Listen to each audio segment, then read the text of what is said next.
Is Highball on Twitter? Milwaukee Tom, whatever his name is.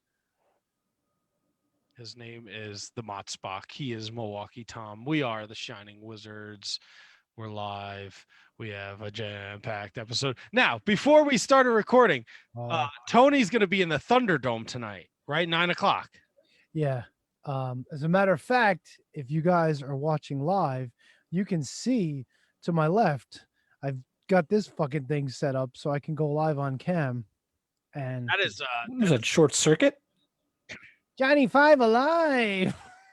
That is a Johnny Five. If memory serves me correct, I used to use that when we would do the Mevo in studio. You are correct, sir. So he sorts of all fancy rigged it up on some sort of portable stationary stand there. Oh, this thing is the shits. As you can see, it's got the elasticity is no longer existent. As you can see, the phone is just drooping down. Story of my life. Hi-oh. But we'll deal with that. That's in the 9:00 hour. Tony, what? Before we started recording, we were conversing about this. You said this is your third invite, and you did do the Thunderdome. You've been in the Thunderdome twice now? That's right. Twice. And well, I've been on, I don't know where I was in the Thunderdome, but I definitely was on twice. I was on Raw last week during the 6-woman match, and I was on SmackDown Friday at the very end of the show watching Cesaro beat the shit out of the Usos and Roman Reigns. So, yes.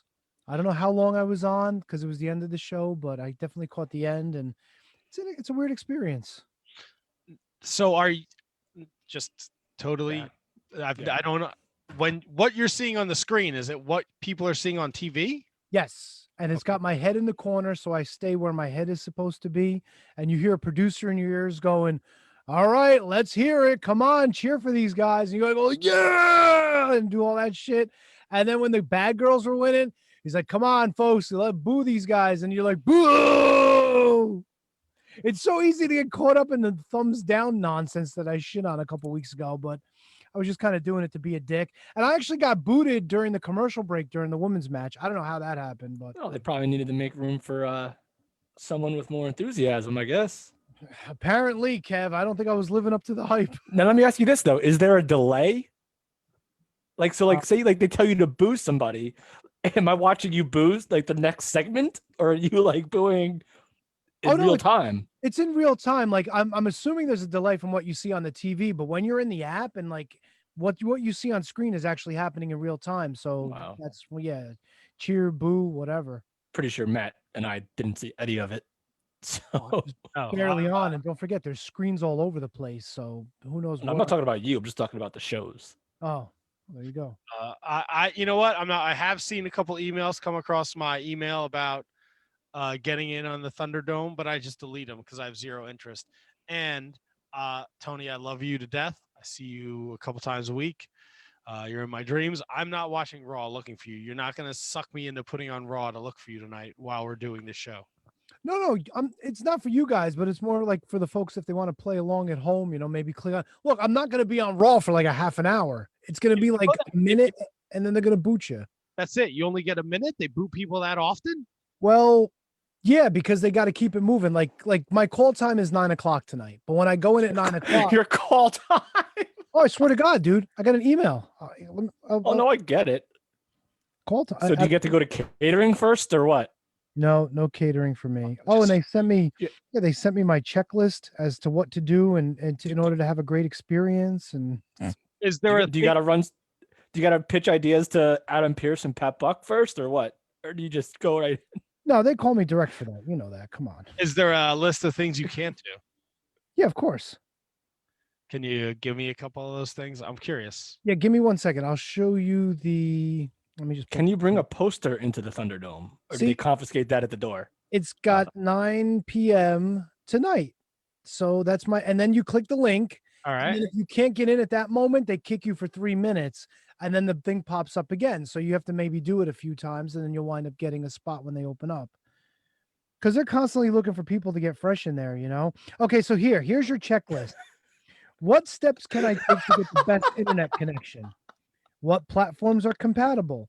What are tips for the best experience?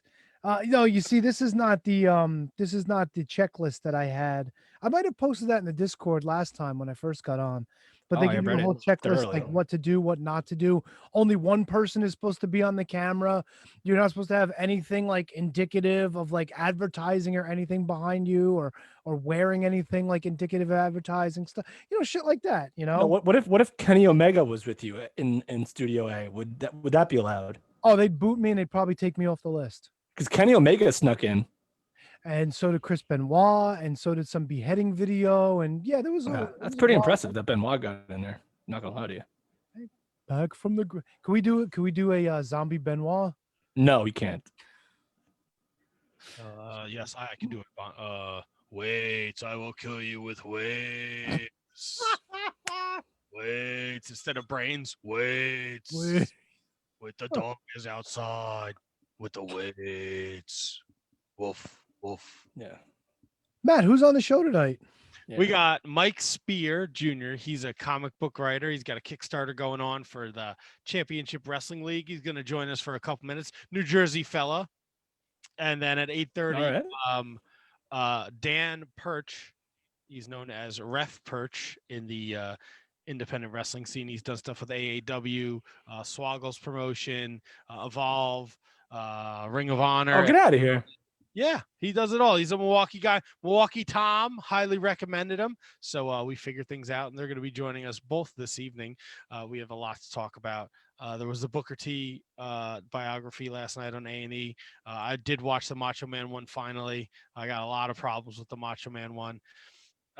There's a ton of wrestling to talk about this week. Yeah, I didn't watch anything that didn't have any in-ring action. So all I watched was actual wrestling. So if we could not talk about Dark Side, that'd be fantastic. No, we're gonna talk about. Yeah, we're talking about Dark Side, Kev. Sorry, you might have to go take a break ski during that. I might have to do that. That was like 5 days ago, dude. Yeah, we have people that are expecting. Do you know how much wrestling I watched? Matt, you'll be impressed when you come back. You'll be impressed with what I'm excited. I'm excited. So we got a full show. We're gonna have lots of fun, lots of shits, lots of giggles. It's episode 532 of the Shining Wizards Wrestling Podcast, and it's next. And we're all coordinated. We're all wearing red and black. Whoop-de-doo. Oh, yeah, look at that. Following is a presentation of the Shining Wizards Network, broadcasting live on rantiumradio.com and available on all podcast platforms and at shiningwizards.com. Follow us on social media at Wizards Podcast. Check out our merchandise at merch.shiningwizards.com. Do your Amazon shopping at amazon.shiningwizards.com and become a Patreon supporter at patreon.com/wizardspodcast. As always, we thank you for your continued support. And now, enjoy the show. Hey, this is Moose, and you're listening to the Shining Wizards podcast. What's up, fuckers? I love the big package. And he's got those smelly balls. What the fuck are you talking about? Fucking loser. Fuck the Shining Wizards.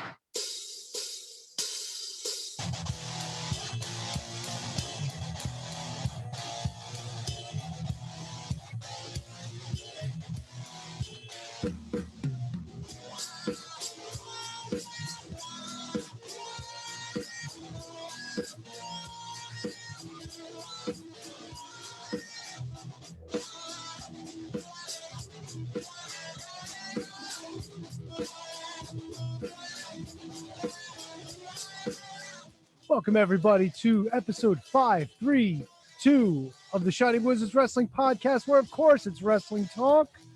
And talk about wrestling. Thank you for joining us live tonight on the rant, rantiumradio.com. Thanks for joining us live on the facebook.com/Wizards Podcast. And thank you for downloading us on your downloading platform for podcasting of your choice. We are your Monday Night Delight, and I'm Tony. Matt. KJG. We got some special guests tonight, Matt was telling us about. We got Ref Perch and Danny Smallnuts. I forgot the other guy's name. Mike Spear. There you go. I think it's That Mike. was close. Yeah, I think so. You know how I am with the names, how I butcher the last names, so this will be exciting. But Spear's an easy name, though, no? I think it's pronounced Spear. Spear. S-P-E-R. What is it? Double E, 2 E's. Spur. SPEER double spear. Ha ha. There you go. So what else is going on, boys? Well, you know, a little of this, little of that. Little wrestling skis and little other things. Matt, let me guess what kind of t-shirt Matt's wearing today. What you got on, Matt? There you go. Fucking Switchblade. Why you gonna give me the finger, bro? Fuck Jay White. That's why. No. Fuck you, sir. Fuck you and your coolie. Cool. Aye. Who's up first on the docket tonight, by the way? Mike, What time's he calling in? 7:30 Oh, okay, cool. in the evening, in the PM. You know what? We're on the Facebook. I kind of rearranged my setup here at the table. Oh, I couldn't tell. Thumbs up, dude. I put my second laptop closer to me so I don't have to so much as go over here. So Matt, are you going to Thunderdome too? Is that why you have 2 laptops No, up? I'm not going. It's just easier to be able to communicate and look at shit when it's right here versus a lot of time during the show. Like, I was watching the Ice Train video on YouTube, which has almost 600 views, thanks to Kevin's amazing press release that went out. People have been going back. Why? How did that get attributed to YouTube though? Because people will go to the YouTube link, find the interview, and watch the interview. Oh, all right, fair enough. Because people have to fact check, so they can download, they can watch the interview. But a lot of the times, I'm over here. Gotcha. Yeah, that's right. Things. Yeah, so I kind of put the soundboard over there, put the other computer here. Now I can. You must have amazing internet. I have a good internet. We have there's a router up here, there's a router in the living room, and there's a router in my mother-in-law's bedroom. Any little any portable skis that you can just keep like really close by? No, I mean the range on them is phenomenal, so I don't have any issues with it. Yeah, see, I have terrible internet. No matter where I go, anywhere I go, it's fucking brutal. It hasn't been like that. Something must have happened. Something must have got dislodged. There might be a cable loose or something because it's bad, bro. Yeah, I got a couple phone calls from Optimum. Like I was so embarrassed with that Ice Train interview last week. Like it was so bad. I gotta make sure I turn all the devices off or something like that. Well, Kevin, the good news is that in that's right. In due time, we may not be doing the shows over the Zoom. Yeah, well, Mike, that's right, baby. Mike Spear says it's like Spear. Mike Spear watching on Facebook right now with a little laughy face emoji. What's up, Mike? So it's like Spear. Yeah, so it's pronounced Spear or Spur. I don't know. He's gonna tell us so 7:30. He says it's like Spear, so I'm just gonna say Spear. I don't know why he doesn't spell it with just a spear. Because it's not the way you spell the name. Yeah, but what does that mean though? It's like Spear. Is it Spear or is it not Spear? What does that mean? Is it like it's not a is it it's I don't know. We're gonna have to have a talk with this guy. Oh, we will. That's right. He's on the show. To spear or not to spear? I just keep thinking like I don't know. I lost my train of thought. Tony.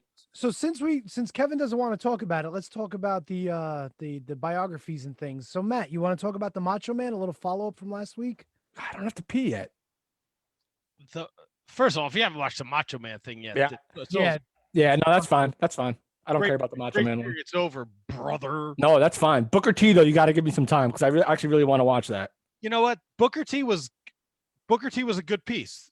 There's only one thing that bothered me about it, and we can talk about that. But I don't understand what WWE's agenda was with the Macho Man, where you spent so much time on fucking Gorgeous George and Lex Luger. Jesus, that's right. And see, that part made no sense. Over the death of Elizabeth, that makes zero sense. From what I gathered from dear good personal friend Peter Rosenberg. Oh, fuck him. You can't try and explain that this makes sense in the Macho Man story. No. Because it doesn't. No. I don't think WWE produces these. And I think each individual documentary has its own producer and director. So each one is directed and produced by somebody else. Yeah, but So this one, whoever decided this one, and maybe WWE had a hand in it. I don't know for sure, but I do know that each one was directed and or produced by somebody else. So this one got away from them, boys. yeah, the more I watched this one, the more it seemed like they were actually trying to like besmirch the name of the Macho Man. And that makes no sense to me at all. Me either, Kev. Me And either. it's a WWE vehicle, so WWE clearly has to watch this before it airs. They're not going to let something go out that makes them seem like they're in a bad light, especially on Oh, I mean, come on. When was the last? Do you not remember the ACH T-shirt? Like, how many things does WWE have to like approve that completely drops the ball? Right, but this is look. You gotta, the ACH T-shirt was a travesty, but you have to go search for that. You like, with all due respect to ACH, where in the WWE shop are you looking where you eventually find that shirt? This is something that's fucking people are watching every week. You go Stone Cold, which did mega numbers, Piper, which was down a little bit but still did great numbers, and Macho. Like, anyone you talk to, they haven't watched wrestling in 25 years. They know who Macho Man Randy Savage is. They have some kind of connection with him. So people are gonna be fucking watching this. So there's one of two things at play here. One, whoever had the responsibility, dude, we just saw this with the trash bag to Mickey James. Somebody overseeing something didn't do their job well, or maybe you're right, and maybe they saw it and were like, okay, this works. We're okay with it being a hit piece. But there's no reason in my mind for them to want to have a hit piece on the Macho Man. There's no reason. So I feel like either they didn't think it was that bad, or A&E maybe had more control than WWE did. I don't know. I mean, from the relationship with Elizabeth, where they made it seem like maybe he was like abusive. I know they didn't come out and say it, but he kept her locked away so nobody can get to her, so nobody could talk to her, all that nonsense. Yeah, but that's all common knowledge. Everyone knew that a long time ago. Yeah, but it builds up. Then, all the stuff with Gorgeous George. Then he's going back to his father. His father's injecting him with steroids so he looks bigger again. Like, it just seemed like they just like piling on, Dude, Right. He was Like, they didn't jacked. look. The Stone Cold thing didn't do anything about him getting arrested for beating up Deborah. That's Mhm. true. They didn't even dive into Piper's substance abuse problems. That's true.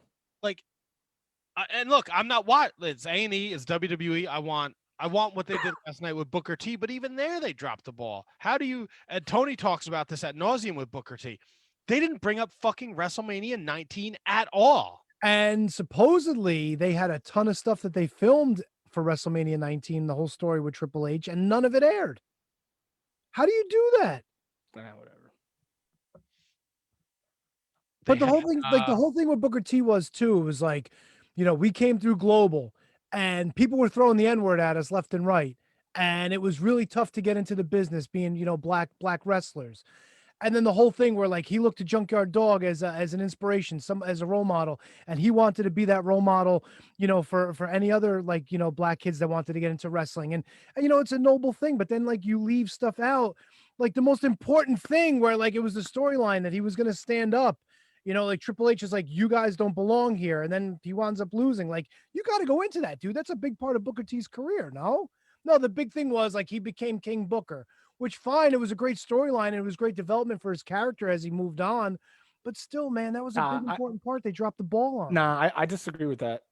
I didn't watch the documentary, so I didn't watch Booker T yet, so I have no idea. But is there really a whole lot of equity in building up to something where the guy loses? Like, that was the point, though. It was a racially fueled. Again, I didn't watch the documentary, so I don't know what the whole theme of the show was. So like, it's kind of like the same thing. Listen, if you want to go to another WWE production, we all complimented The Miz 24, but there was a whole big section of his career that they just left out. Maybe that just happens. I don't know. Like, I'm not trying to defend anyone, but it's just maybe that just didn't make the grade, because at the end of the day, why would you dive into something that didn't further his career as opposed to doing something like the King Booker that completely reshaped and made him one of the best ever. So David Dennis Jr. was the gentleman who was interviewed for this show, and who did an extensive amount of talk and interview about WrestleMania 19. Right, the whole story, the buildup, the racial thing, Triple H referring to Booker T and the African American community as "you people, you make me laugh with your nappy hair and your spinneroonies." Those are promos that Triple H cut during the build up to WrestleMania 19, right? And I think, and Tony says this all the time when we talk about it, like, how do you not have Booker T beat fucking Triple H? Huge. Oh, it should have happened. I don't. So they shot all this footage on this racially driven feud with no real payoff. Oh, okay. So okay. I got you. A single bit of it. Oh, you know why? Because maybe because you know why? Because it would make Triple H look terrible, probably. I mean, but you can't omit like this. You can't. And I know the WWE is good at doing this. You can't change history. Well, we just had the same conversation about Macho Man. They apparently, if all things are equal, they can do whatever they want, I guess, right? Clearly, they drug his fucking name through the goddamn mud, and I had to look at Gorgeous George's dumb fucking face for at least 20 minutes. By the way, she had no right to be a part of. Neither did fucking Bubba the Love Sponge. That's a disgrace too. A couple of things. I heard that Bubba the Love Sponge is pretty much like practically homeless at this point. Like he's not even on the radio anymore. So who knows? Dug him up. What did you think of the stuff with Gorgeous George where she found the video shit? Look, why do you need to include that though? You know what I'm saying? Like, because it's just like I have no idea. Yeah, we don't. Yeah. Look, if it's true, whatever. It has nothing to do with his fucking professional wrestling career, the legacy that he built. His in-ring stuff, his promos, the Slim Jim shit. Yeah, maybe he was a little crazy with Elizabeth. Guess what? The wrestling business is fucking crazy. Yeah, and if they think that they were going to do something that Darkseid didn't already do, then they're just like, what's the point of rehashing something when clearly, like, WWE, like, again, had no motive to do so. And like, we're Darkseid, their objective is to analyze the dark side of the wrestling business. Yeah, no, maybe A&E felt the need to try to compete. That's exactly the point that I was going to get at, and I'm glad you brought that up. Like, did WWE, to echo Kevin what he just asked, was this like, hey, we're going to try to glom off the dark side, but we've got people that people would recognize?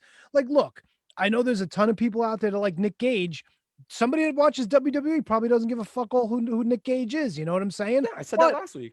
They know Macho Man. They know Piper. They know Booker T. They know all these guys that they've been covering. So I guess with Darkseid hitting, it would pay for them to put out their own stuff. Not to mention they're also coupled up with the hidden treasures or the lost treasures, whatever they call the other show. I didn't enjoy that. It kind of. You're talking about the Booker one. Yeah, it was on and it just kind of played, and I was like, oh, maybe we'll check this out. Rhea was like playing on her phone or something, and I was like, do you mind? She's like, no, whatever. I don't like it. I don't like the Booker T one was bad, and I'll give you, not bad overall, but bad in that they didn't go after things that defined Booker T. Yeah, they went after his robe when he won King of the Ring. Fine. But the other thing was the TV title, and that turned up lame anyway because they couldn't figure out where the fucking thing was.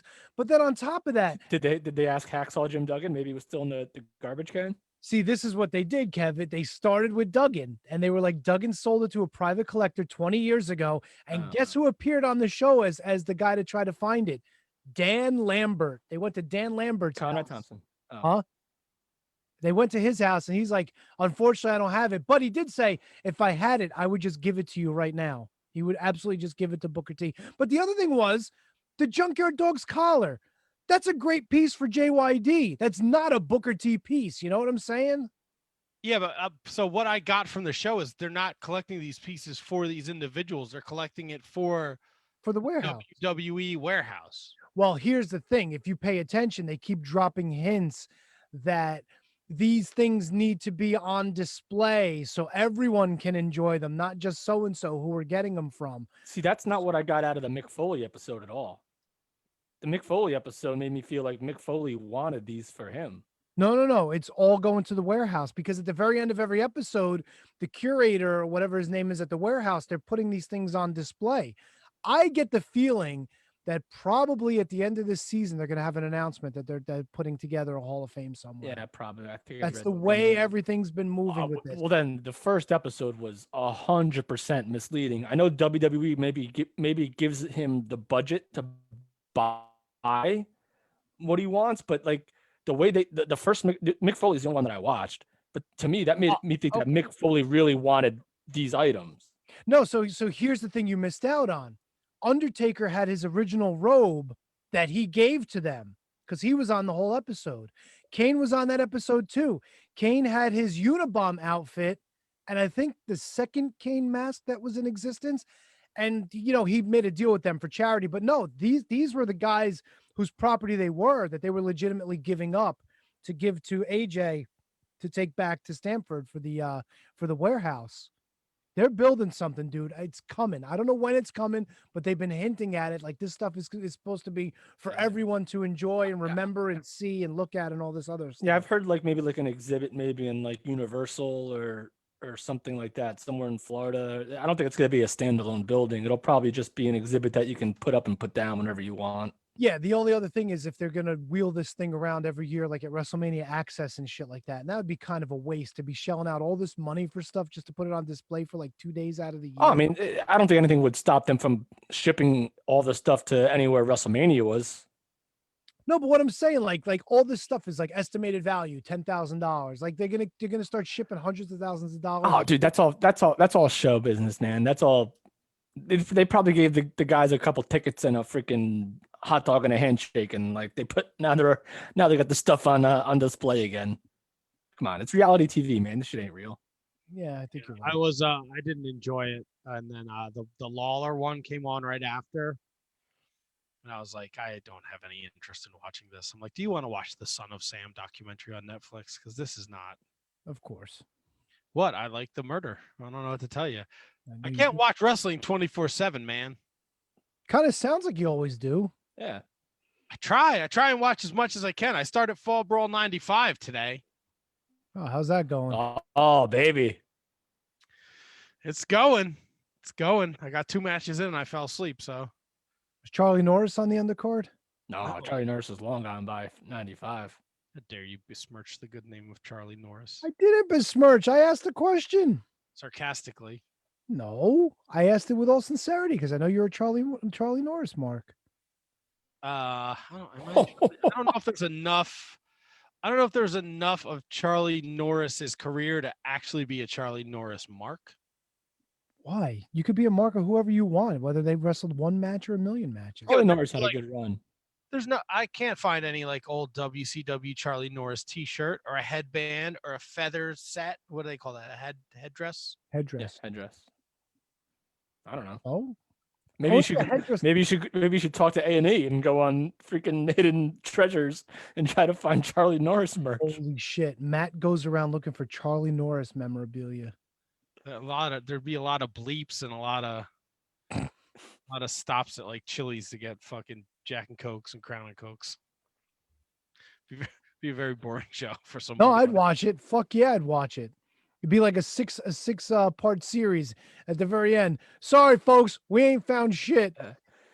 Undertaker, Kane, Mick Foley, Booker T, and Matt, Shining Wizards Matt go out to find merchandise and legendary ring garb from Charlie Norris. He's got Booker T with him, and he finds, look, I found a Charlie Norris tank top from 1992 WCW. Booker's like, tell me you didn't just find that. The Booker T biography, it was a good piece. They did a nice job. I really did. Yeah, they spin that piece of shit Shawn Michaels next week. Okay, so here's the thing. You guys watched the Two Dudes with Attitudes? Because I caught up with that last week. Yeah, I did. It was pretty uneventful. So what's it going to be? Like a continuation of that after Hall and Nash left? I mean, what else is there to tell? Wait, what? Well, the Two Dudes with Attitudes was about all Shawn and Diesel, and that was mostly Shawn's single run. Okay.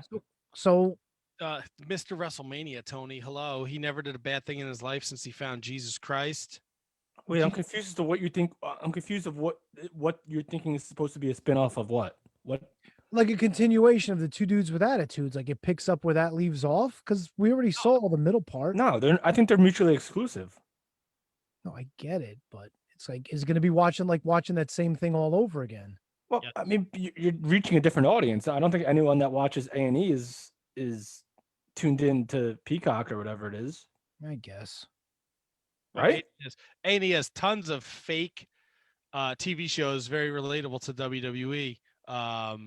Live PD, which was definitely staged, Which hasn't been on in a year and a half, 2 years. right. Well, they got caught up with the, Yeah. some But- shit. Court Cams is coming back though. Fantastic show. Really like that. What? You don't like when people freak out in the courtroom and they attack people, or are they trying to escape and they jump No, off? What happened to you? You get fucking weirder and weirder every Now, fucking Court time. Cams, I watch Court Cam. What do you mean? What happened to me? First 48 is a great show too, by the way. Yeah, I agree. Murder. You know what's great? You know what doesn't have murder? Bob's Burgers. That's a fucking great show. No, it has Also, it has Bob. What if there was a show called Bob's Murders? Then that I would be watched up Matt's alley. and you know what? There was almost a murder with Melissa. Okay, Yeah, it's true. they left Melissa out in the rain. Then they brought her inside. Come on, Bobby. I enjoy Bob's Burgers all the time. Love Bob's Burgers. Could I be just the gotta, same. I'm a weird dude. I don't know. I don't want to watch the news. The news is boring. I can't. News I can only look at Facebook for so long before I want to throw my fucking phone in the garbage. Dude, I fucking worked my ass off Saturday. Came home 10 o'clock. The wife puts on the TV. It's some sort of like get your vaccination party time with like AC/DC and all these other bands and politicians all holding hands, telling everybody to get their injections. I'm like, what the fuck is this? Don't these people know the injections are out there? We need a party for this at 10 o'clock on a Saturday? Fuck off. I got annoyed. Is it the idea of a party to get vaccination, or is it because it's so late for you? It's like, hey, everybody get vaccinated. Here's AC/DC. It's like, why? what did What they is the point of this? They play "Let Me Put My Love Into You"? Did they play Thunder? No, but maybe Hell's Bells. I don't fucking know. I turned it off, dude. I was like, fuck this. What? Okay, so if you didn't get vaccinated, and you were going to get vaccinated, and you had to pick an AC/DC song to play while you got vaccinated, which are you going? Highway to Hell. Yes, Highway to That Hell. was Spike Dudley's theme song in ECW. Are you going Back in Black? That was Chris Candido's theme in ECW. It's got to be Highway to Hell. Or are you gonna go Thunderstruck? No, Why? no, Highway to Hell, baby. Nah, you know what? I would go Back and Vax. That's the song, right? Back and Vax. I'm on the tracks. I'm a shimmer, I'm a hair. Right? That's a good song.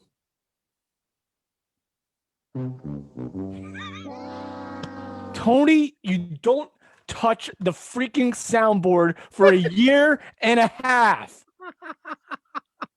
And I do one thing that, yeah, it was not my best work, but you decide then to freaking do that to make me look like a total douche, right? That's how you spell douche, right? How dare you? That's right. Look, I deal with your puns on Monday nights, and I got to deal with Kate's puns on Wednesday nights. So some of them aren't going to be home runs. No, mine, that was good. Tony just fucking. I don't know. Listen, You've had better. You've had better. You've had of better. course I've had better. This was definitely bottom 50%. Not your best work. Back in Vax. I hear the tracks. Go to All right, now you brought it back. Okay. I brought it back in Vax. You got to start somewhere. Oh, boy. Well, I'm back in Vax. Look at the tracks. Ba-ba-libba-lubba-lubba-dubba-doo. Lubba dubba dubba doo. That's it. Lubba dubba do indeed. So Matt, what are you going to rap about on our show? Oh man, don't you know what? I think I bit off more than I can chew with the rapping thing. Okay, it's not really my best.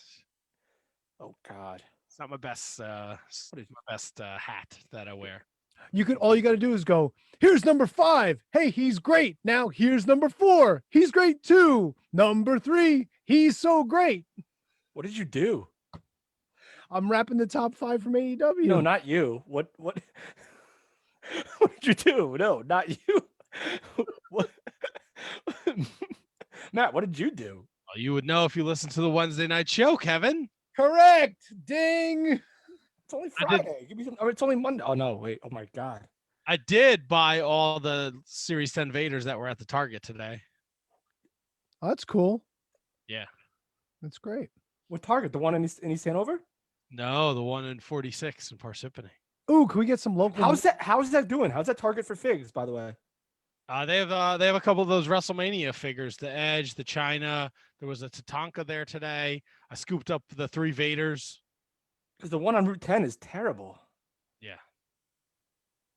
What are you So gonna ask? you got 10 Vaders? No, I got 3 Vaders. 3 Vaders. Oh, they said you got 10. No, Wait, you're at the Target in Parsippany. Why don't you just head down to the one in Fairfield right after? well, I didn't have my car. I dropped my car off at the Firestone to get an oil change, and I walked across the street to check out the Target. Then I Ubered back to the house. Is that still a mini Target? Like a Target half? Yes.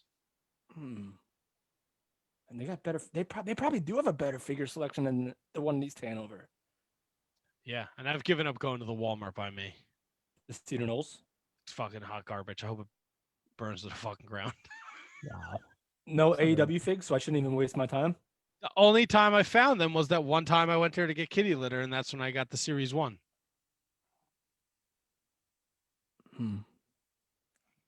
Morris County can't be a hotbed for freaking figure collectors.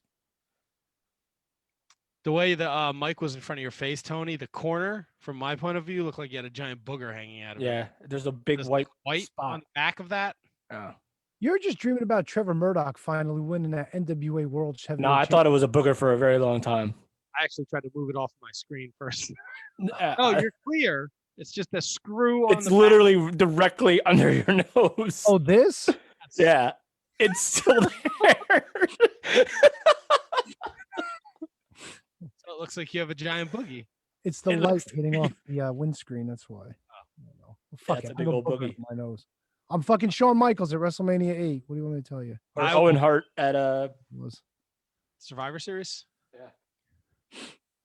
No, yes. Royal Rumble. Royal Rumble. When I Now I kicked the can't left stop doing back this. into your leg.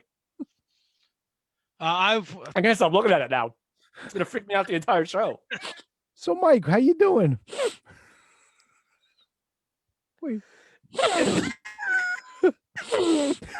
It's there. I can't wait to screen grab that later. If you're not watching on Facebook, folks, you're missing out on a whole other part of the show. Oh my God.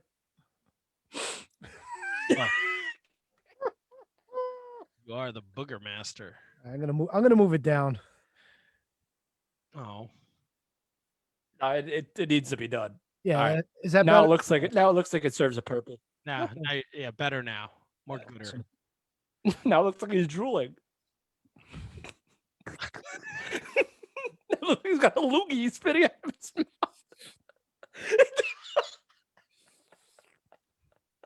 It does. Ah, the new microphone. It's beautiful. It's a wonderful thing.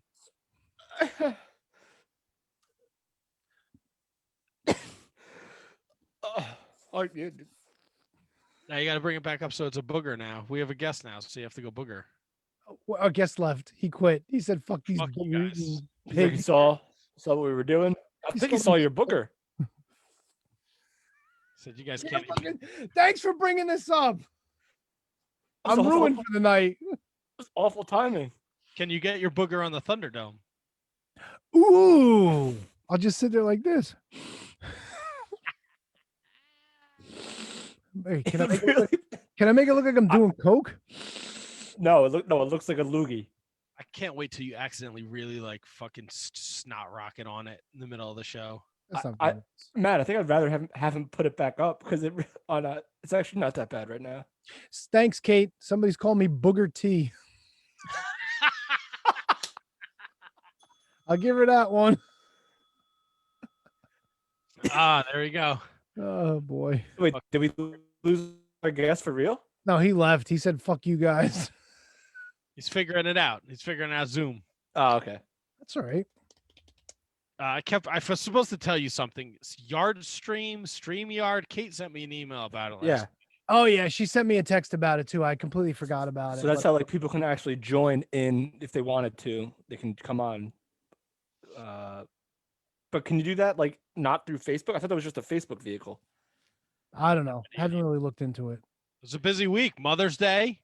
Mama's Day. And I sent out all the boxes of wizardry and T-shirts. The lady at the post office loves me. She fucking loves me.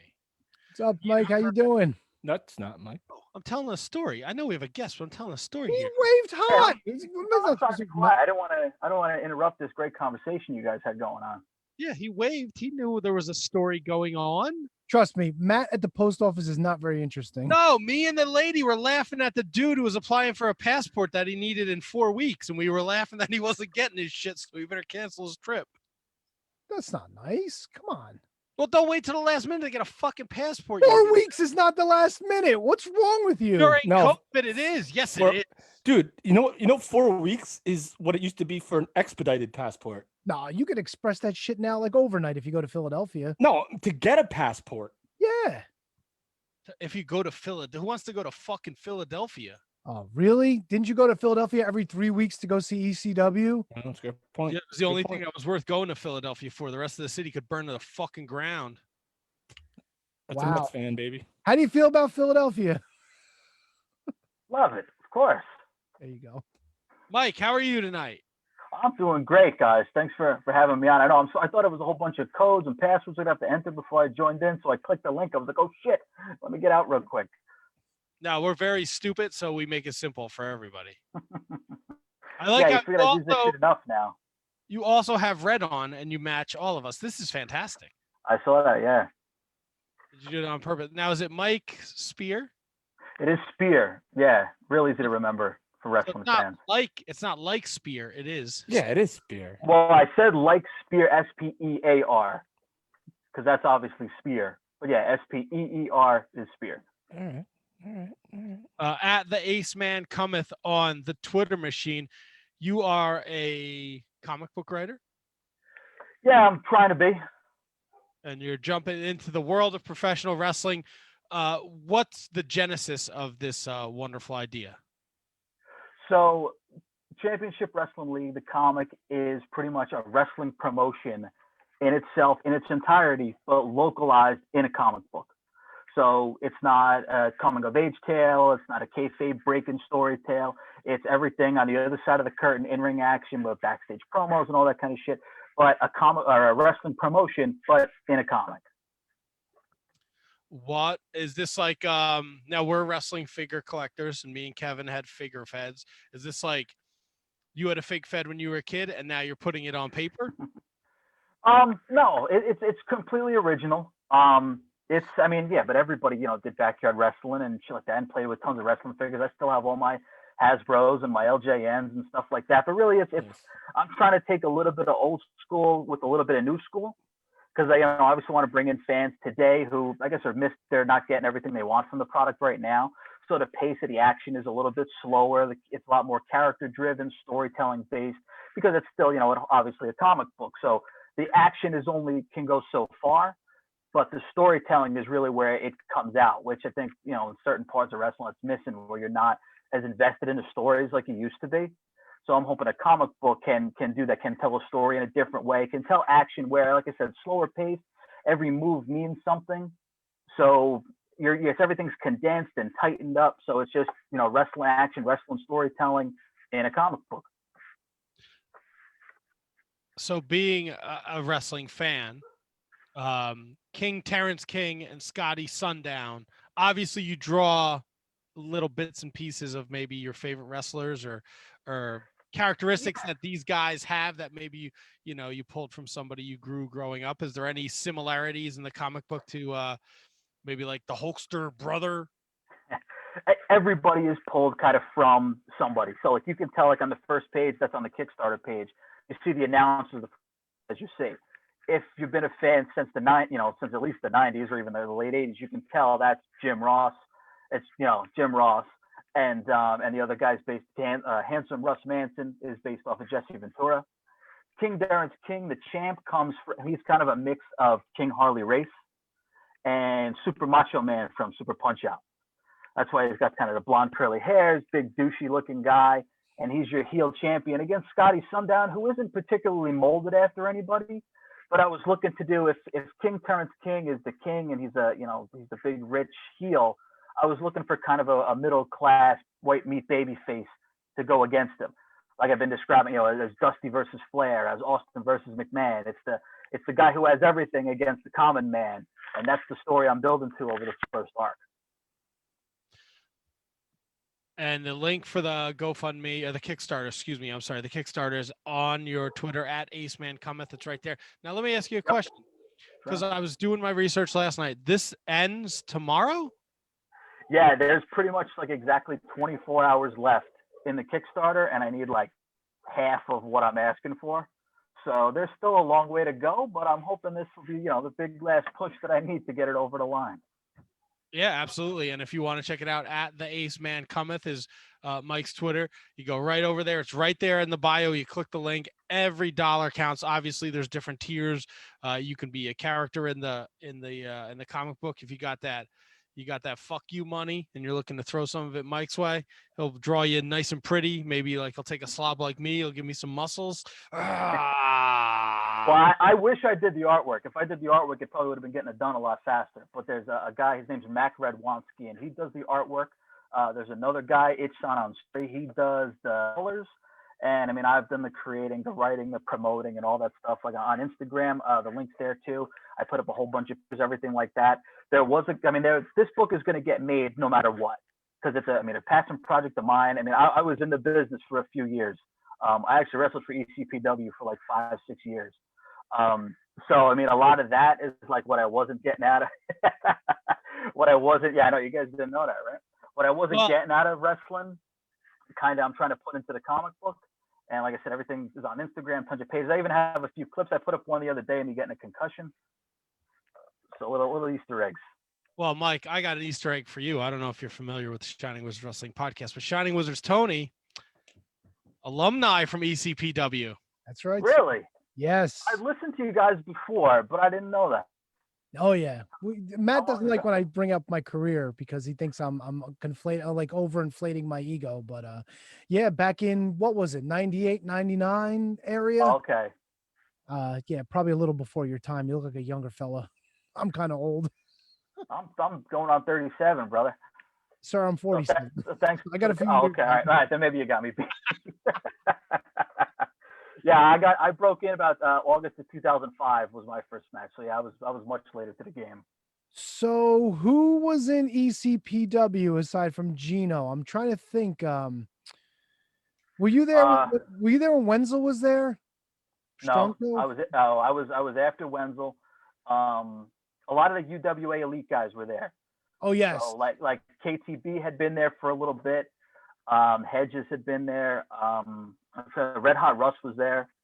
And actually, Bull James started a little after I got there. And I'm trying to think, a lot of guys that are still around today. I don't know. Like I said, mostly a lot of the UWA Elite guys are guys that I worked with. I mean, Andrew Anderson was there. He's always been there. Andrew Anderson, he like lives there. Yeah. Yeah, that's it. I mean, as far as I remember, I think that's it. As far as guys that are around now, that's it. I mean, it's a whole new class of dudes now. I hardly even know. Was Kodiak Bear back when you were there? Yeah, for a brief time. He was kind of on the tail end as I was getting in. And then when I got out, he started coming back again. Yeah, he was early on. He dropped a whole bunch of weight too when he came back. Because I remember when I trained with him, he was still a big monster. He was huge when I first met him, and he could still go. Oh yeah. And he's funny as hell, man. He was such a cool dude.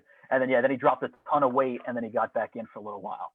That's awesome, man. Small world. Small world. Yeah, I mean, especially in North Jersey, man. I mean, there's only two places you can go. You can go to Monster Factory, or you can go to ECPW. And I mean, it took me 2 years to actually start training. Because I mean, I love the business so much. I wanted to be a part of the business. I mean, now it's funny because I don't watch shit. I don't watch the new product. I don't even keep up with indie wrestling. I mean, so this, like I said, the comic is trying to like fill the void of what I'm not getting out of wrestling anymore. But I mean, back then, I mean, I was a younger dude, and it was, I was single, and I had nothing to worry about. So I had to be in the business so much. And I was reading an interview with Paulie Normus, the late Paulie Normus, and he was talking about how we trained at Gino's in Lake Hiawatha, and my job was in Parsippany. I was like, holy shit, man, I got to check this place out. So I drove past the place for a year until I got the balls to actually walk in the door. And then I introduced myself, and then I spent another year just getting into shape and stuff like that. And then finally did it. So you've been into comic books since you were a kid? Is this something that you got into later? I've been into comic books for as long as I can remember. I think cartoons got me started into comic books, like with Spider-Man and shit like that. And then I think it was early 90s where I saw a picture of Spider-Man on a cover where it was Cyborg Spider-Man. And I was like, man, I've never seen Spider-Man like that. You've seen cartoons 100 times, but Spider-Man always looks the same. Now he's on the cover and he's looking badass. His arm is cyborg. He's got a glass eye. He looks like he's beat up. And it's like, wow, yeah, comic books, you can tell any story you want. And I mean, I've been a wrestling fan since, so I was born in 1984, and the first wrestling tape I ever owned, the first two wrestling tapes I ever owned were the Hulkster Hulk Hogan and the Road Warriors Road to the Title WA tape. And both of them came out, I think, in 85 or 86. So, I mean, I've been a fan, like I said, wrestling for as long as I can remember, and in comic books, probably not as long, but almost as long. And then I wanted to just, eventually, like I said, I wanted to get into wrestling business. It wasn't for me. I couldn't devote my life to it. So I really didn't want to waste anybody's time. Any fans or anybody like that, I wasn't getting out of it what I hoped to. But I still loved it. I still love the business, still love comic books. So eventually I wanted to get into comic book writing. And then it was like, man, how can I not tell a wrestling story? Because there was a WCW or Marvel put out a WCW comic book in the early 90s. It was great and it was enjoyable, but it went too off the rails. Like there was just wrestling on the pages, but a lot of the moves didn't make sense. Like they captioned it that it do with pile driver, and I'm like, that's not a pile driver. Or we threw a clothesline all weird, and so there was a lot missed. I was a fan, and I'm like, this isn't right. So the guys who wrote this not wrestling fans, or not as big a wrestling fans as I guess I was. So this book is like filling all those gaps that I wanted. There was an issue where Sting has to defuse a bomb that Cactus Jack planted on his cruise. And you're like, oh, this is not wrestling. Like, I actually want to see wrestling on TV. I want to see it in my comic and just get another form of wrestling. So what I'm hoping with this book is, like I said, accurate wrestling action, because I've been a fan for so long. I was in for it. So I want to, I brought that up not to put myself over a little bit, but to add a little bit of street cred, to the wrestling action that you're seeing. And everything that I wasn't getting out of that book, I'm trying to put into the book. So it's just another form of wrestling. Wrestling fans love everything. See, if you see the Bushwhackers on Family, you see Boy Meets World, wrestling is somewhere. And like when Spider-Man, when I found out Spider-Man was a pro wrestler before he became Spider-Man, now he's my favorite superhero because he was in wrestling too. So it's just different form of wrestling that as a wrestling fan, I love to see. So, and I hope others do too. One thing I didn't ask you when we were talking about ECPW, what was your character, and do we see some form of your character so far in your comic book? It's funny because even the guys I still know in the business, that's like the first thing they ask. I was Ace Wild. I was a poker player. Ace Wild. Gotcha. Yeah, I was a poker player from Atlantic City. There's a few matches on YouTube. I put up some just to have the archives of them, and I think there's like one or two that other guys put up too. And then yeah, you can see those out there. I'm gonna have to look those. And he probably won't show up in the comic. Maybe not till later. Oh, I like it. I like it. Yeah, like a second season character. That's awesome. Yeah, I mean, I want it to go on forever. I've got issue 5. So like I said, the big match I'm building to in issue 5 is the end of the first arc, and it's almost going to be like a pay-per-view.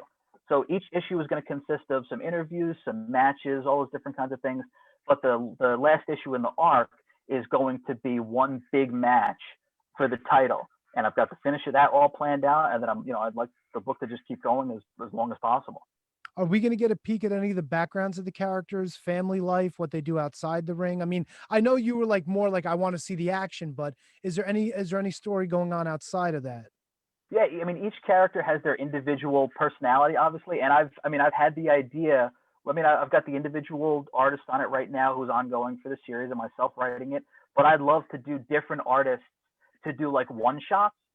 On the way WWE puts out those, well, they have the documentaries now on the network, like 365 and 24, where you learn about the guys.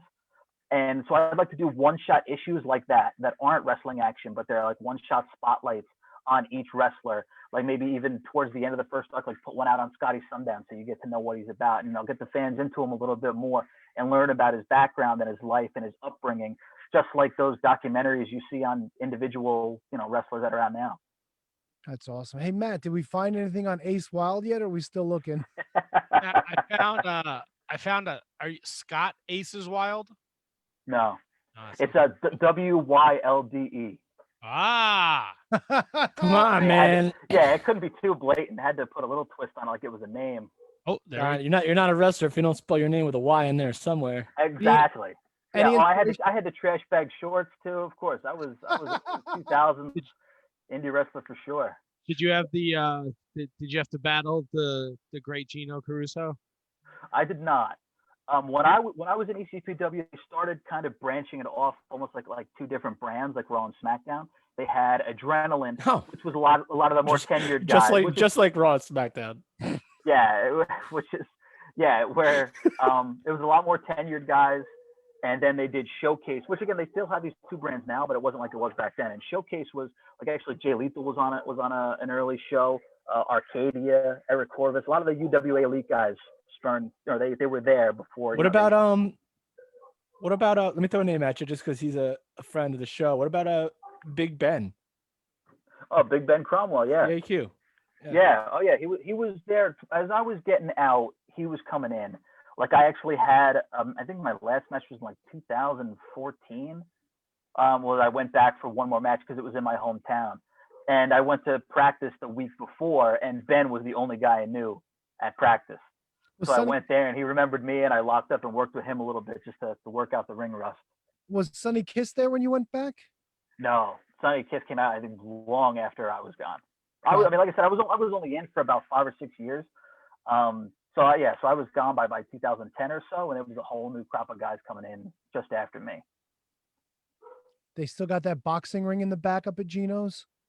I don't know if they still do now.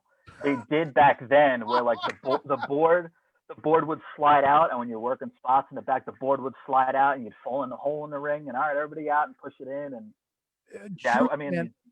I would go up to a couple shows at Gino's before he painted the main arena black, so it was still like it just looked like a big room. At that point, he had the boxing ring as his main ring in that main room, and I forget who else was on the show. Joe Rules was there. You probably don't know any of these names, but Joe Rules was in a tag match. One of the opponents was Bobby Piper. He was really early in Gino Caruso land. I went up there because Devin Storm invited me to go up. So I hung out with him. We watched the show. I think he worked a match with Ace Darling. But yeah, somebody got slammed during the show, mind you, right through the middle of the ring. The board went up in the air. It was hilarious. Years later, when I started training, we were training in that very same ring in the back.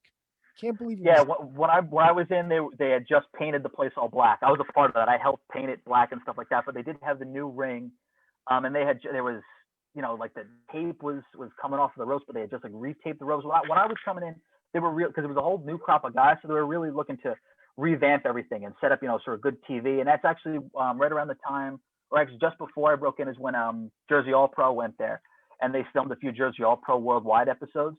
So they tried making it like even like a TV venue he could rent out. There was a few other places I think too, like places who ran like 1 or 2 shows, and they ran it out of his building. So he got some money from renting out the building, and it looked a little bit more professional too because it was painted black and the ring was all done up and newer looking. And then now things just progressed. Actually, I was there when the reason they don't have shows there anymore, because so again what we were doing with the Showcase and the Adrenaline deal. So Showcase was looking to have a big show that we were looking to promote there because that was the only place we ran shows. The Adrenaline, Rose, the ECPW, they ran all over, but Showcase just ran in the arena. And what happened was we did a press conference at, I think, Cheeseburger in Paradise off of 46, which has been long gone now. But a guy from the Star Ledger showed up, and he was taking pictures, and it was Most Sexy and Dave Logan, and they were the main event that was coming up that they were building to. Oh, Mo, and what happened? Yeah, and what happened was there was the reporter from the Star Ledger interviewed somebody there. I don't know his name, but they interviewed him, and all he did was talk about like his backyard wrestling days. Yeah, I've been set on fire. I've been hit with broken glass, and took it way out of context because we didn't do. I mean, didn't do any of that shit. It was a family-friendly show for the most part. So that was what was on the front page of the Star Ledger.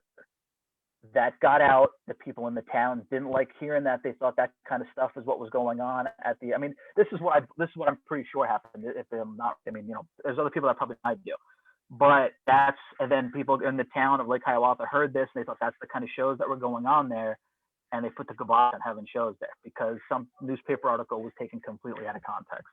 Yeah, I remember. I forget who we spoke to on the show, but I think somebody else told us, pretty much the same thing. I think that story's fairly accurate, but I would think that anyone who lived in Lake Hiawatha could have just popped in for a show and saw for themselves, or even watched one of the programs on TV. That's not what Gino was about at all. Yeah, and so I don't know where it came from. I mean, there was some kind of outcry even from other places because the headline, because Joe had just returned from OVW after tearing his ACL. And the headline is what Dave Logan told him was that I will tear your ACL off and wear it like a necklace. And that was the headline on the Star Ledger. And people saw that and lost their shit because they thought it was just hardcore, extreme wrestling going on. And like I said, I mean, I don't know why the folks in the town thought all of a sudden things got crazy, but they put the kibosh on everything. Maybe they found the footage of that Gino show that you were on, Tony, where the blood packet got stuck to his head. You didn't want a blade. I don't know what to tell you. It wasn't my idea. The blood spot, you fucking Irish American. We know you're not Italian, Gino. Yeah, that's the gimmick on the show a long time, that Gino's Irish. And Mike, just so fair game here, if we're gonna watch Ace Wild matches, just Google ECPW The Experiment, and you will see a very heavy Tony as The Experiment with the Countess, and he has a yeah, to get a little payback, I'm definitely gonna check that out. It's a knockdown drag out. With hopes up watching these matches, but you call your friends, get the popcorn. It's a good old ECPW. You might even see a very, very skinny Shining Wizards Matt in the front row, being very obscene because he couldn't differentiate ECW from anywhere else in the world, so he just brought that attitude to Lake Hiawatha. Gino was not very appreciative of it. Championship Wrestling League, brand new comic book.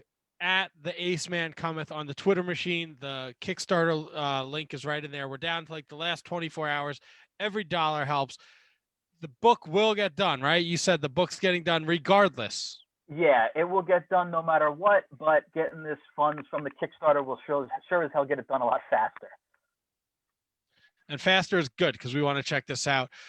Mike is at CWL Comic also on Instagram.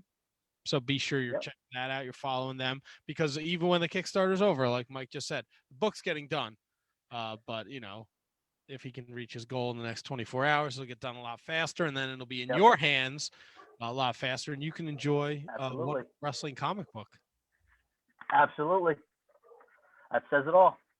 Well, Mike, it's been an absolute pleasure. We'd love to have you come back on anytime and shoot the shit. Obviously, you're an old school wrestling fan. We talk a lot about the golden days of professional wrestling, and we wish you nothing but the best of success with Championship Wrestling League. Again, at the Ace Man Cometh on Twitter, at Mike Spear Jr. on Instagram, at CWL Comic on Instagram. Follow all the accounts. You get all the updates. If you can donate to the Kickstarter, please do so because we're down to the last 24 hours. Anything helps, and the book is getting done regardless. But again, it's all about getting it done sooner rather than later. Yep. Absolutely. Guys, thank you so much for having me on, man. Mike, I hope you had a good time. We'll talk soon. And your T-shirt, I mailed out your T-shirt today. So fantastic. Thank you so much, man. Can't wait. Appreciate the support. We'll talk to you soon, Mike. Take care, guys. Thanks. Take care, Mike. All right. Mike Spear Jr. over there doing the Championship Wrestling League. Please be sure to check it out on the Kickstarter. It's so funny. ECPW is like... It's everywhere. It's ingrained. You can't get away from it, man. You can't get away from it. It's like the coronavirus. It's not going anywhere. Sorry. I'm telling you, man. They were running fucking shows when I lived in Parsippany. I would have been there every fucking weekend if I had a chance. But by that point, they had moved out. They were doing shows in like Paramus or some bullshit like that. Well, it's not so much that they moved out. It's like Mike said, they had this incident where this jack off was saying all these nasty things were happening at the ECPW arena, which, come on. I mean, you've been to a bunch of Gino shows. Gino never did shit like that with like barbed wire or blood and stuff like that. It's like the tamest wrestling you could possibly see. So, Yes. I don't know what to tell you. I don't know. It still follows you around like an STD, though. Yeah, pretty much. Every once in a while, that itch comes back, Kev. You kind of just to remind you it's still there. Scratch Yeah. that shit. Not even like the good itch. Like itch is like kind of been spun towards like a positive word. Like, oh, I got, I want to buy some baseball cards. I got the itch. I'm gonna scratch it. This is not that kind of itch. That's right. I was in and then it dropped out. Yeah. You said you watched a shitload of wrestling this week, so let's get into it, buddy. Where do you want to start, Kevin? Oh, it's your call, Coach. Let me tell you what I watched first. How about that? All right. I did not watch Raw. All right. I watched Tuesday. What did I watch? I watched NXT. All right. I watched AEW. I Oh, watched Yeah, all right. I watched Impact. Blood and Guts AEW, by the way. I watched Impact. I watched MLW, and I watched Ring of Honor. I watched it all, baby. Nice, Kevin. Full week, getting it in. Had to, baby. Had to clear the mind, and what better way to clear the mind than with some pro wrestling? Oh yeah, this ain't no hit piece, daddy. Oh yeah. I like it. I think let's start. I think the big news of the week. Well, not the big. There's a lot of shit we have to talk about that happened after last Monday night show. But let's talk Blood and Guts first. Tony, did you see Blood and Guts? Nope. Oh man. All right, Kev. Let's hear it. What do you think of Blood and Guts? Listen, I loved it. I absolutely loved it. I don't care. Of course, you can point to certain spots that, whatever, botches, little things that, talking, communication. There's the one thing, if I have any critique at all, and I'm not in the business of critiquing the wrestling business, but the wrestlers got to pay more attention, or the production crew has to pay more attention to the cameras where they are when people talk to each other. I guess if that's my only little nitpick, but I'm not even going to talk about that anymore because I love the heck out of this match. I like the heck out of the whole show. There's a lot of good stuff on this show overall that I absolutely adored. The 4-way tag match, Britt Baker, who I think is on pace. She hasn't been the women's champion yet, correct, Matt? Correct. She's got to. It's time to pull the trigger, unless it's something that they just think will completely keep people enticed until she gets there. I think they got to pull the trigger on her. But if you want to go main event status, which was, dude, everything in theory was done so well. I loved it. I loved everything about it. It was, you're not going to get a bad word out of me about that match. Them coming out in like the inner circle, coming out like the prison uniforms with, LAX with, oh God, I keep calling them LAX. Proud and Powerful coming out with like their traditional big fight, dead presidents makeup. Sammy, God bless Sammy. Sammy's character is going to get over if he just completely and he's already over. But I'm saying him wanting to start, and I'll take out every single one of you if I have to, when he actually goes in to prove it. So good. So good. Any questions about what I thought about specific spots or no? I just loved it. No, because I'm with you. I mean, I loved it too. I thought it was fucking awesome. It was a really nice throwback to War Games. I'm with you with the production. Like a thing that really bothered me was you could see Jericho with the blade in his hand when they were on top of the cage. And they're not the only ones. Impact has of course. had some trouble with that too, and some other companies have as well. I think it's still just, even though we're a year and a half, almost 2 years, or not almost 2 years, but like a year and months into this pandemic-ish thing, that you might still have some questions about how to react to the cameras or know where you are, positioning, or I mean, maybe this cameraman wasn't here last week. I don't know. But you're right. I mean, there were some things that needed to be fine-tuned, but other than that, dude, MJF, bro, if he wasn't already a fucking megastar, he was made. They did a lot of right during this. I I think the positives outweigh the negative. I love this cage match. I talked about it Wednesday night. I watched it twice. There was blood.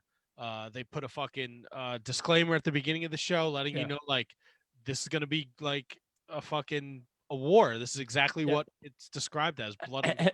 And they didn't waste any time with that, because I think like one of the Revival guys was like cut open like a minute into the match. I thought Sammy looked like a star. I thought Wardlow looked fucking great. Yeah. FTR looked awesome. Santana and Ortiz, Sean Spears, like, no one looked bad in this match to me, in terms of like even a guy like Sean Spears, who has been up and down, and he's been up since the Pinnacle, and it's been great. Like you could take any one of those like single guys, whether it be Spears, MJF, or Wardlow, and in the same circuit, Hager, Jericho, well, Jericho's Jericho, or Sammy, like put them in the main event tomorrow. I'm watching.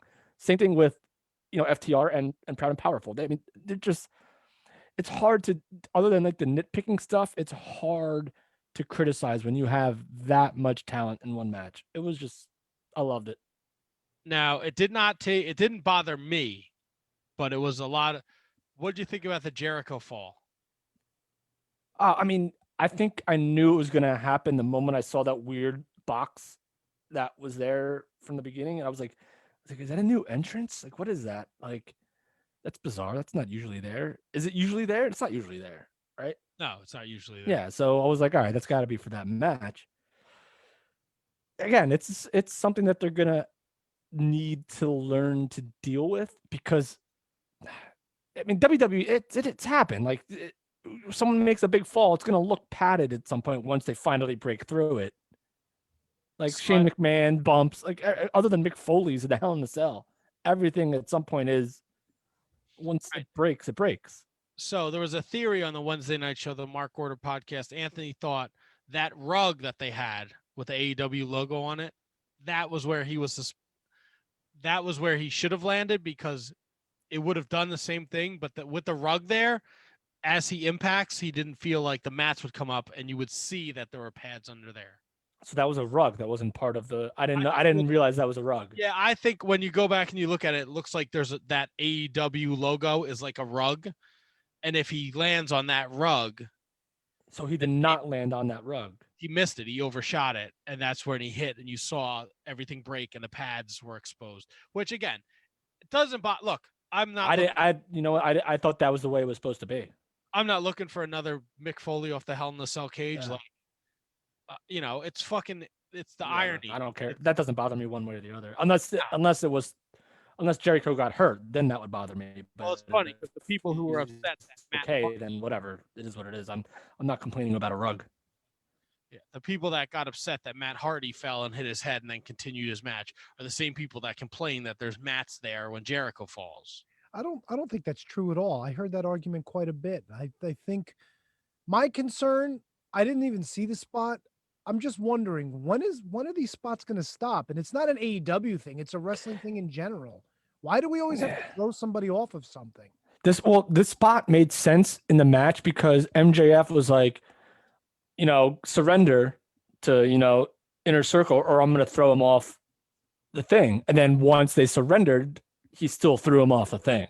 So why did they even surrender to begin with? Why didn't they just say go? Because they didn't know that they trusted MJF wouldn't throw him off the thing. Listen to what you just said, though. But that's a different argument, Tony. I'm just explaining to you what happened. All right, I understand. But to your point, why would they listen to MJF? He's been nothing but a dick to them. That wasn't I didn't have a point with that. I was just narrating what happened. You said that still was part of the story. My question is, why did they have that? Why did they fucking fall for that shit? That was stupid. But the main point is, it's whether or not you want to take the gamble. Do you want to take the gamble that? When are we going to stop throwing people off of things? That was my main point. It's not an AEW thing. It's a wrestling thing in general. It's becoming stupidity is what it is. Yeah, but this wasn't that bad. Wait, let me finish. It's not an AEW thing. It's a wrestling thing in general. And That fucking annoys me. It annoyed me at WrestleMania with Shane. It annoyed me with this AEW thing. It just fucking annoys me. Stop. But the way, Tony, if you watch it, the way they had this set up, it really wasn't that high, and there was so much area Why underneath. though? You're No, in Tony, I can't. no, because you're in war games. You're supposed to be trapped in this cage. If everybody can fucking leave, what do you have a cage for to begin with? So then, what's the point with the Hell in a Cell then? There is none. That's my point. But you're making it 20 years too late. No, I'm not, Kevin. They did it at WrestleMania with Shane McMahon, for Christ's sake. But it started in 1998. It started in 1998. And it's 2021, for Christ's sakes. 23 years, we're still doing the same shit. I thought we were evolving in wrestling. Says who? What are you? What are you, Cornette? Are they still working half-hour headlocks, Kevin? Wrestling is supposed to be evolving, but 23 years later, people are still falling off of fucking high shit. It doesn't make sense to me. That's my point. You're in war games, for God's sakes. You can't figure out a finish with 5-on-5 without throwing somebody off? All right, that's the fairest point that you made, but it still fit in what they did. Like every other cage match that has a roof, you go onto the roof. Right, but what I think the point is why? Because it's expected. That's why. Because Mick Foley did it 23 years ago, and now all of a sudden he upped the game. Everybody's got it. It's a game of can you stop this? But It's Tony, not unless you smart watch it, this wrestling didn't anymore. up the game. This was actually the most tame throwing off of a cage I've ever seen in my life. So you guys are having two completely different arguments here. Okay. Right. Kevin, you're talking specifically about Blood and Guts.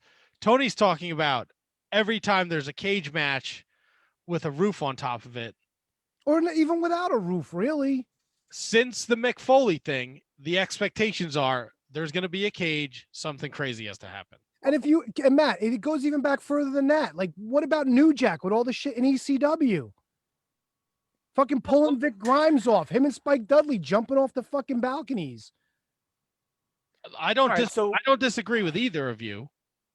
So was it a problem then? Did you have a problem with it then when it was clearly way more dangerous? Why? My problem is why we keep doing it. There's an expectation now that in every match with some sort of device around the ring, somebody's got to get thrown off of it or jump off of it. Right, like why does Io Shirai need to go to the top of the cage and put herself in a garbage can and then jump onto everybody? Exactly. That you just picked the most outlier of ridiculous outliers that ever existed. Why did Shane McMahon have a match every year at WrestleMania so he could jump off of high shit? Right. And he had one again this year. Yeah, I mean, I'm not denying that it exists, but thing is, though, if you were going to argue about it like now, this isn't the match to argue about it.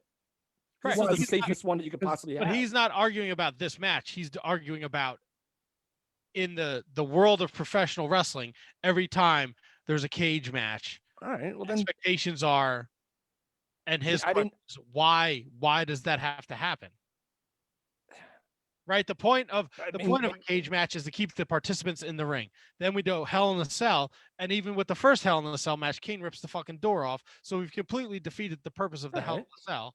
And now we've evolved to the point that the idea from Tony's perspective is that the cage is supposed to keep the combatants in the ring. Right. We always find a way on top of the cage. Of course. So it defeats the purpose of the cage. Right. And if we were doing this podcast 20 years ago, I would agree with you.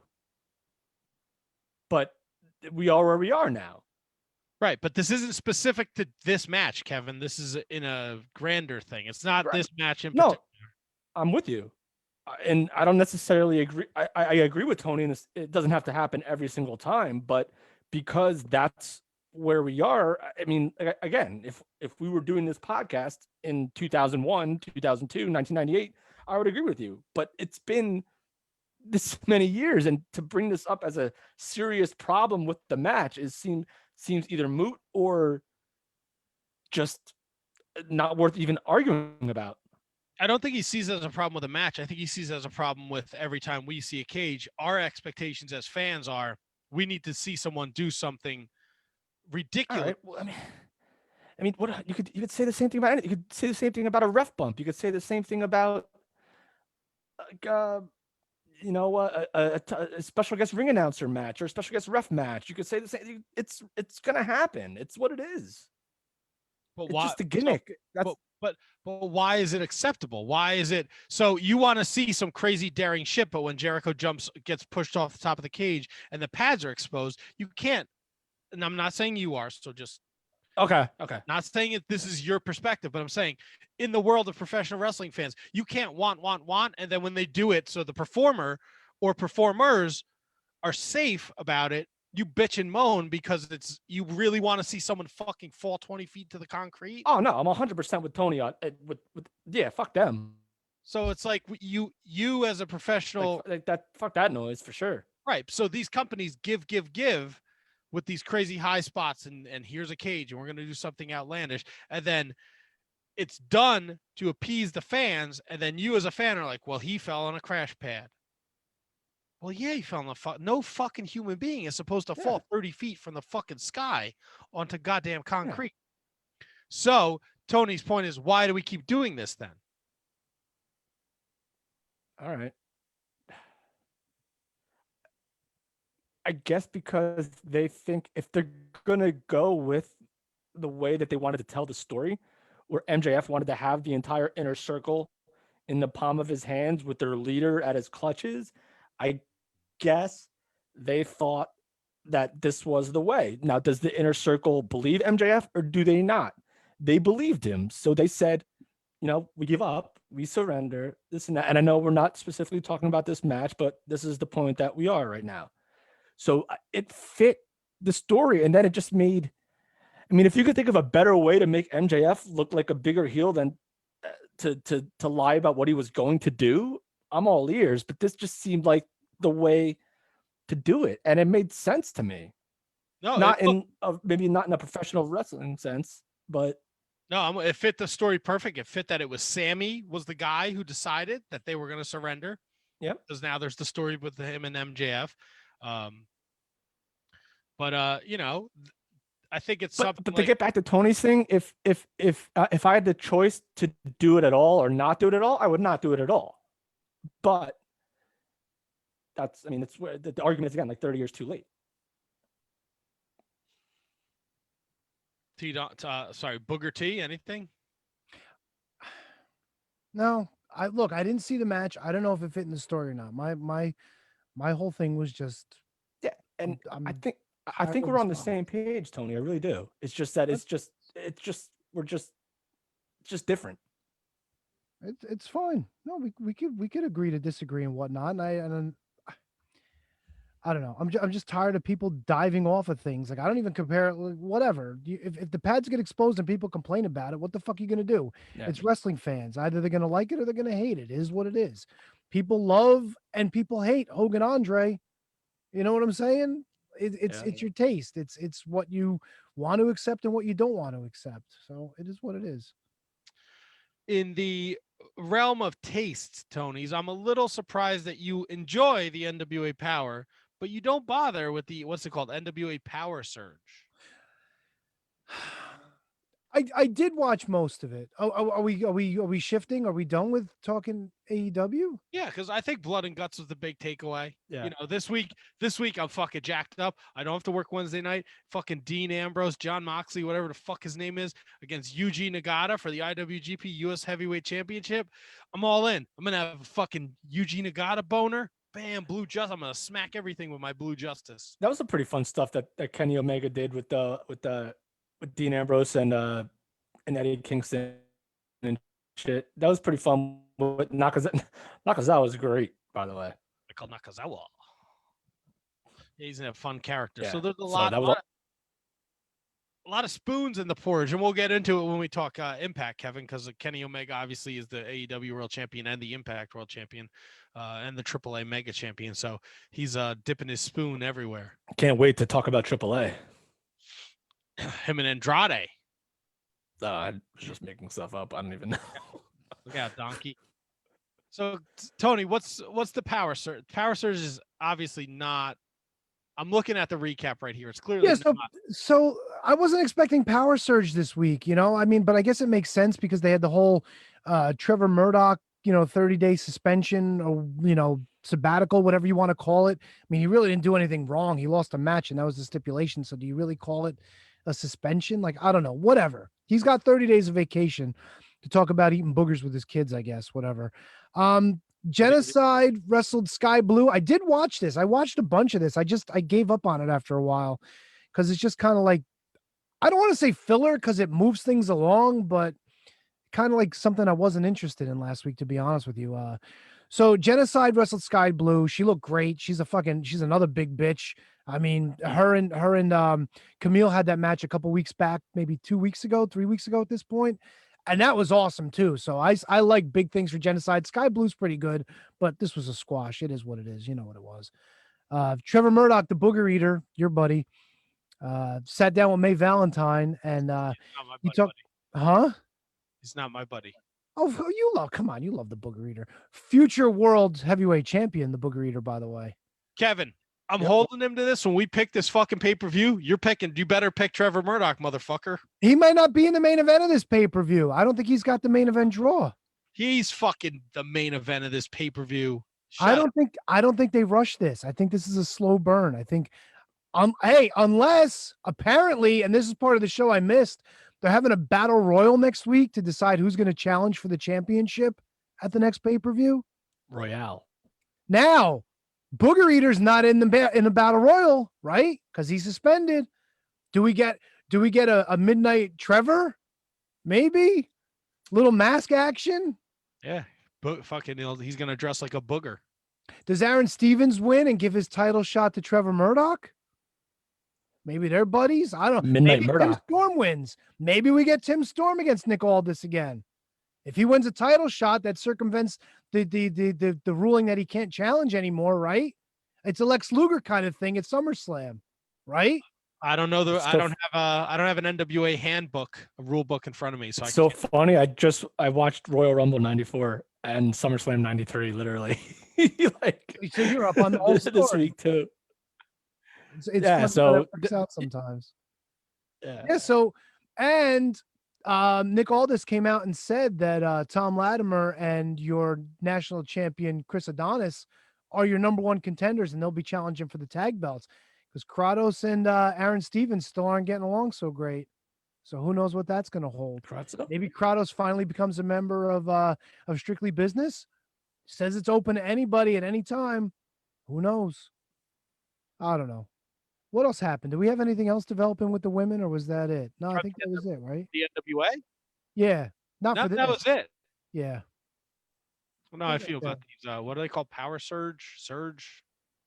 So you didn't watch it. You just caught the recap, or you read Right. it? Yeah, I just read the recap. I don't know.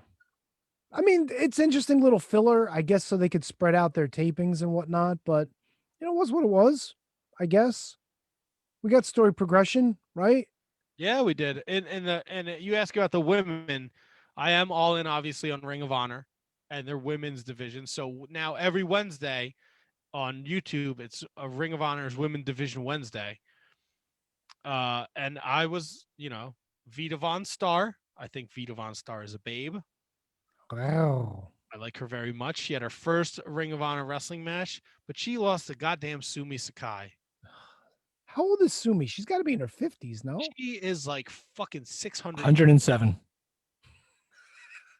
And she's only at Ring of Honor to look for a girl with green eyes. Oh, like some fucking Big Trouble in Little China shit? Yeah, she's there for Lopan, okay? I know what she's up to. She's up to no fucking good. By the way, Sumi Sakai, 49.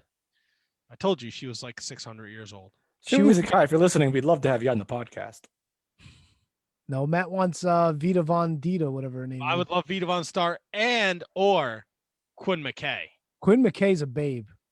She's an adorable little thing, that one. She is a babe, and she wrestled her balls off against Angela. Ooh, she's that kind of babe, huh? That's it, she is. Also, Maria Kanellis announced that Roxy was getting a golden ticket into the Women of Honor tournament. And she is a Booker T trainee. She's 19 years old. She did like a tag match on Women of Honor a couple weeks ago. So she's in the tournament 100%. So yeah. just a little tidbit from the Ring of Honor women's division. I'll try and keep tabs on it. Not to complain, but there's a fucking lot of wrestling every week. So it's hard to keep up on everything. But I know So how about that Booker T documentary?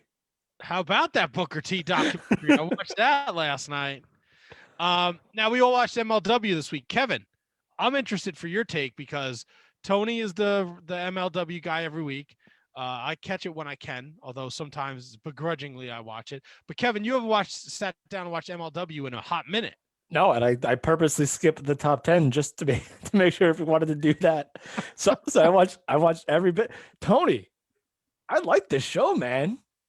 Not bad, right? Did I catch it on a good day or what? Well, this was the season finale. Yeah. You really What does that mean? It's their season finale. Well, because the next set of tapings is going to happen July 10th when they go to Philadelphia. Okay, so that's what they kept saying that. All right.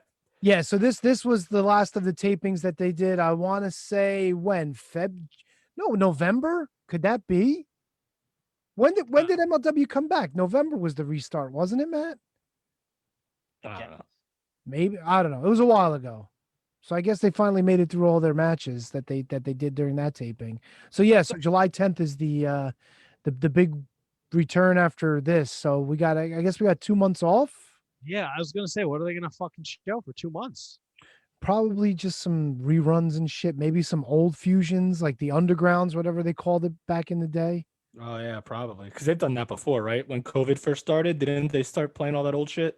Yeah, but this is going to be a stretch, man. Unless they got some other shit in the can that they didn't tell us about, this is going to be a long stretch.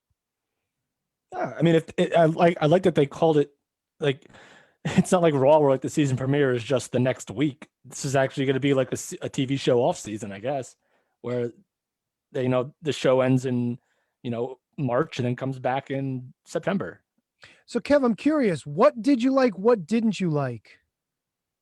I mean, first Lio Rush and the way that they kept building that up the entire show was awesome. And listen, I mean, we may have been critical of Lio Rush at times in terms of some things that he said, but I've never not been a fan of Lio Rush. I think he's awesome, and I thought no one can argue what he does in the ring. And Myron Reed is like the best. Like he's so awesome. That match was, and first of all, I like this. Might be like I thought there were fans there, like. Was I like that blinded where like there was like nobody there? Like even in the top levels, there was nobody there. No, nobody was there. Saying that there was like sweet, but okay. Well, listen, they could have fooled me. Other than unlike Impact or unlike I thought there were people there in the top, like surrounding, like in the balcony or whatever it was. I love that. Hammerstone promo, Von Erich's promo. Like love me some Hammerstone, love me the Von Erich promo. It was good stuff talking about the knee with Tom Lawler, which unfortunately, Matt, we talked about it last week that he's had that injury since November of 2019 and he re-aggravated it in that tag team chain match they had a few weeks back. So that's the ongoing story. That poor Marshall Von Erich's knee is all tore up. Let me tell you something. I don't give a shit what the Von Erich say.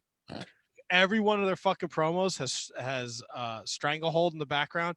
I instantly want to fucking murder somebody. I love it. I get so fired up. I had like a weird week this week with work, a couple of rainouts and shit. So I watched it Thursday afternoon, and I was like, I had the laptop out, and I was like kind of tweeting here and there and watching it. And I was watching the cat do something weird, and then I heard Stranglehold, and then I heard the Von Erichs, and I was like, let's go murder somebody. Cat was like, "I'm murder, dude. I'm fucking all fired up, man. Stranglehold's a great song. I think I do want to murder people too. I don't know." Wow, you heard it here first, folks. Exhibit A, Your Honor. Yeah. That won't look good for you, Matt, if you do actually end up doing that. Right, of course. Yeah, this would be bad. But at least maybe we'll get some listens. So we got continuation. Richard Holiday, first of all, squashed Ariel Dominguez, but we got continuation with his nonsense with Gino Medino. So this is what I had a question about. Sure. So Hammerstone, they mentioned that like Hammerstone is getting a lot of good support, like babyface support, right? So and now Richard Holiday is still his marketing guy. So are they and this promo kind of tied it all in for me. I guess the most marketable man's has seen the light. Is he a good guy now? And is Gino Medina the bad guy or what? Oh, Gina Medina's an asshole. Okay. 100%. And if you noticed, when Holiday went up there to talk to Alicia Atout, those guys were starting to get along a little bit, huh? Did that take you by surprise? No, she suggested the Hammer Dick T-shirt. Come on. I understand, but her and Holiday have always kind of like been, at each other. So maybe their love-hate relationship is starting to turn to some love now, huh? Yeah, you can look. You can only hate so much until it turns into love. Well, this is what we've been hoping for. This is our Braxton Sutter, Pepper Parks, Allie, Laura Von Ness story all over again, and I'm kind of digging it. Oh, so you're like actually talking about love. Oh yeah, these two are gonna hook it up, bro. She's gonna wind up being Elizabeth to his Macho Man. Hopefully, he doesn't lock her in a closet. Anyway, well, what we never saw anything come of the Hammerstone Georgia Smith relationship.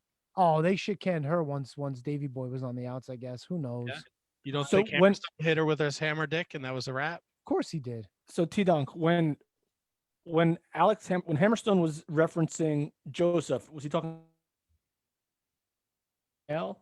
Yeah, he was talking about Samael, because Samael, every time Hammerstone's had an interview, Contra's had their little break-in where he's, talking shit about him. And supposedly, allegedly, since they control the title shots.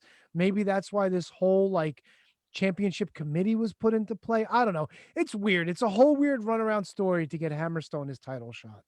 But he made the promo was so great, like saying the promos have been fire from both. Like the whole time, I thought Fatu was running from me. Fatu's not running from me. He's not afraid of nothing. That was good shit. It's Joseph. It's like he thought that maybe you were unbeatable, but maybe not so much anymore. I love that was a perfect promo. Also, did you see Hammerstone cause a little bit of a stir in the old Twitterverse? No, what did I miss? I've been following him. What did he do? He kind of shit on not all podcasts, but he kind of laid the hammer down on some podcasts that might not be as reputable as, say, I don't know, the Shining Wizards. What a dick. He did. No, he was right. He was 100% right. He was 100% right. He did a fucking interview and they didn't do the research. Yeah. Oh, really? Do your fuck. They were like, when do you think you win a title? When do you think you'll sign a contract? And he was like, I might have a contract on the fucking champion. Like, yeah, I'm the what, the never open weight champion? That's what it is? Or no, I look like a douche. I thought he was just putting out in the general Twitterverse not to do podcasts. That's a different story. No. Podcast, and the people they didn't do their fucking research. Terrible. On them. Terrible. Gives a bad name to all podcasts. And we don't roll like that. We are. Fuck no. Yeah, and he still said, he was very respectful in it too, by the way. He was still saying, listen, I respect you. Like I'll do, it's an exchange of services. I'll do your show. I'm giving you a service, because he said like maybe on all platforms you may have like 300 followers over all your platforms. So I'm doing you a service while you think you're doing me a service. Technically, I'm kind of doing you the bigger service. So, and he's right. He's 100% right. Yeah, no, I agree. It's not even debatable. And folks, little advice from your Uncle Tony here. Oh boy. When you're doing a live show and your guest calls a week early, don't tell them to call back next week. Interview them. Pull your shit up and do the interview. Why do we have a guest? Do we have a guest right now? Okay. No. Yeah. Friendly advice that we learned that we taught somebody a long time ago. Anyway, wait. Here's my only problem with Fusion. Okay, here we go. This is what I wanted to get to. Go ahead. Why is Laredo Kid still have the AAA championship belt with him? We got two different stories, Matt. Why does his mask look like he could like slice bread like bricks? Because that's what Laredo means in Spanish, the bread slicer. Oh, okay. That's Laredo. With all due respect to the lucha, like these masks are getting ridiculous. Yeah, it's kind of strange. I'm sorry, Tony, to cut you off, but in terms of masks, I mean, there's only so much you could do with a mask. You got to start getting fucking creative, right? Yeah, I mean, if you look back in the masks like the 60s and 70s, they all pretty much look the same. Oh, like a Shark Boy? It'd be like if the Red Rooster was like a luchador. Yeah, but LA Park's got like a whole fucking like web over. Yeah, but that couldn't hurt anybody. Like I'm looking at like I guess it started with like Liger had the horns. I guess like Psychosis had that, but like this is like a legit like a Stegosaurus back on his head. Yeah, but I'm sure it's designed so it folds if you like touch it. Maybe. I guess you're right. Usually, I have things that when you touch, they don't fold. It's too much. Not at your age. Too much starch there, buddy. You gotta kick back on the starch in your t-shirts. Blue Chew. Chew it and do it. Anyway, so yeah, Laredo Kid at the beginning of the season lost a title for title match against Leo Rush. So Leo Rush was a double champion for a while, but Leo Rush never carried around that AAA belt. And the argument that MLW put out during this episode was that Laredo Kid claimed that Leo Rush tapped out when he was going for the ropes. Just think of the King Mo shit against Loki a couple weeks ago. You get an idea what I'm talking about. So they tried to play that again. But Conan, who's involved still with AAA, put out word that allegedly Laredo Kid had a rematch for that title against Leo Rush and beat him in said rematch that didn't air anywhere.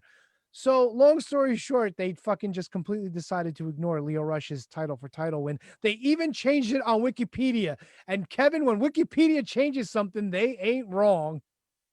That was me. I changed it. So, you're a smart man. You listen to Conan. Alicia Toot also. A toot? Orale. A toot. Alicia Toot also announced that MLW will be doing an open draft starting next week on YouTube, where we will see who's competing in next season's Battle Riot. She also uncovered that Joseph Samael does have control over the contract of who Fatu defends the title against, except for the Battle Riot winner. So look for Hammerstone to win the Battle Riot, and that's how he gets his title shot. So who do you think they're drafting? This is so weird. Who what? Who do you think they're drafting? Well, I know they have a working relationship with Dragon Gate and a couple other companies. You think Shima finally comes back? If they can get here. They're in fucking like super lockdown again over there in New Japan because everyone from fucking New Japan Pro Wrestling has COVID. I know. We can get into that. Was there any fire to that smoke about the NXT? I never clicked on an article, but wasn't NXT and MLW? Is that a thing or no? I think we talked about it a couple weeks ago. There was I thought we brought it up, but I thought there was nothing official ever made though of it, right? Correct. All right, so 2 weeks later, then I guess it's nothing. Then I guess. Perch is, and unless you think you can fly through the top 10, Kevin. Oh, I'll fly through it, baby. It's heavyweight rankings. By the way, real quick, Myron Reed, Leo Rush, all that in a bag of chips. We've got a new MLW middleweight champion. So yeah, 2-time middleweight champion. First time 2-time of any championship, I think, in MLW. Isn't that what they said? Yeah, I don't know. No, they said it was his first. His first what? The first, but they said it was the first time 2-time middleweight champion, I think. But I could be wrong too. No, they should. All right, so let's go. Top 10, baby. I will start. Oh, never mind. Nope. We'll do that later. Yes, we will do that later. As Perch is clicking some buttons and pressing some things, and he hears us. We don't hear him yet, but he's got us. And oh my God, why? What's up, guys? There he is. What's up, Mr. Perch? Are you developing some film there in your green? Yeah, what are you gonna do? Yeah. What's going on? Not quite as fancy as your guys, but I do have about 80 pictures I'm hanging up and drying currently. So, the airwaves definitely help the black room here. Well, that's good. I thought you had scurvy for a minute. I just thought we were fucking around. No, we're safe. We're safe. Can I give myself a fun background?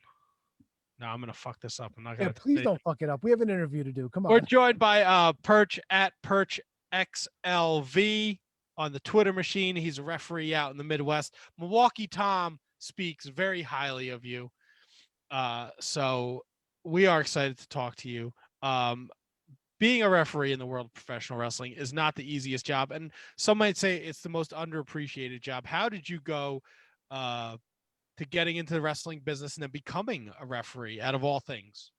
Yeah, a great question, especially when it comes to the role of a referee. Not something that everyone picks up when they think about pro wrestling is I want to be that guy. But I set out just wanted to do what I can inside the pro wrestling business, and all I wanted to do was start out, setting up and tearing down the ring. So I did with a company called Brew City Wrestling here in Milwaukee, and got linked up and started training, and found what role was going to work best for me, and that was a referee. So been smooth sailing ever since. I hit the ground running, and have been training and hopping in cars ever since for the past little over 3 years now. Nice. So dive into a little bit about how people think that they can just go to like a school or something like that and like have this in mind. You still have like a certain role in mind. You still have to do like everything pretty much, right? Like you still have to go into the ring and run the ropes and take the bumps and this and that. Like you can't like, I just want to come in here and be an announcer like that. Like talk a little bit about that myth. Yeah, no, that's absolutely. It all entails really every job of pro wrestling. I went in with the mind state of I want to be a student in this business, and I want to, give my life to it. That being said, I've got a long journey ahead. So I want to learn absolutely everything. And that comes with how does a show start? How does a show finish? It starts with setting up the ring. Getting there early, knowing what you have to do between setting up the ring and getting chairs set up. Every venue is a little bit different, but the more you can know, the ring you're using or the ship we're on for the day, or the stage we're setting, the better. So yeah, learn to set up the ring, tear it down at the end of the night, and that comes with just about every single show. So knowing that responsibility and having that in the back of your mind, kind of gives you confidence to do the rest of the stuff. The rest of the stuff meaning, well, you're going to learn to hit the ropes and take bumps and, and learn to take an ass kicking. And That's right. and no, it's great. I couldn't ask for more. I train just the same way as all the wrestlers. I'm trained to wrestle. I have in the past, just to learn that aspect of my schooling, but I like to know all the roles of the business to make myself as most valuable as I can on any given night. As a referee, obviously you have your ear to the ground on what's going on in the ring, but who do you, when you watch footage as a student of the business, who are you looking to when you watch matches? Are you specifically searching out like Tommy Young, Earl Hebner, Dave Hebner, Mike Chioda? Does the referee in the match matter to you when you go and watch film? Ooh, God, I love doing these things because I don't get questions like that on a daily basis, and I love it. And no, I would say yes. I do seek out different eras, different time zones, different time frames.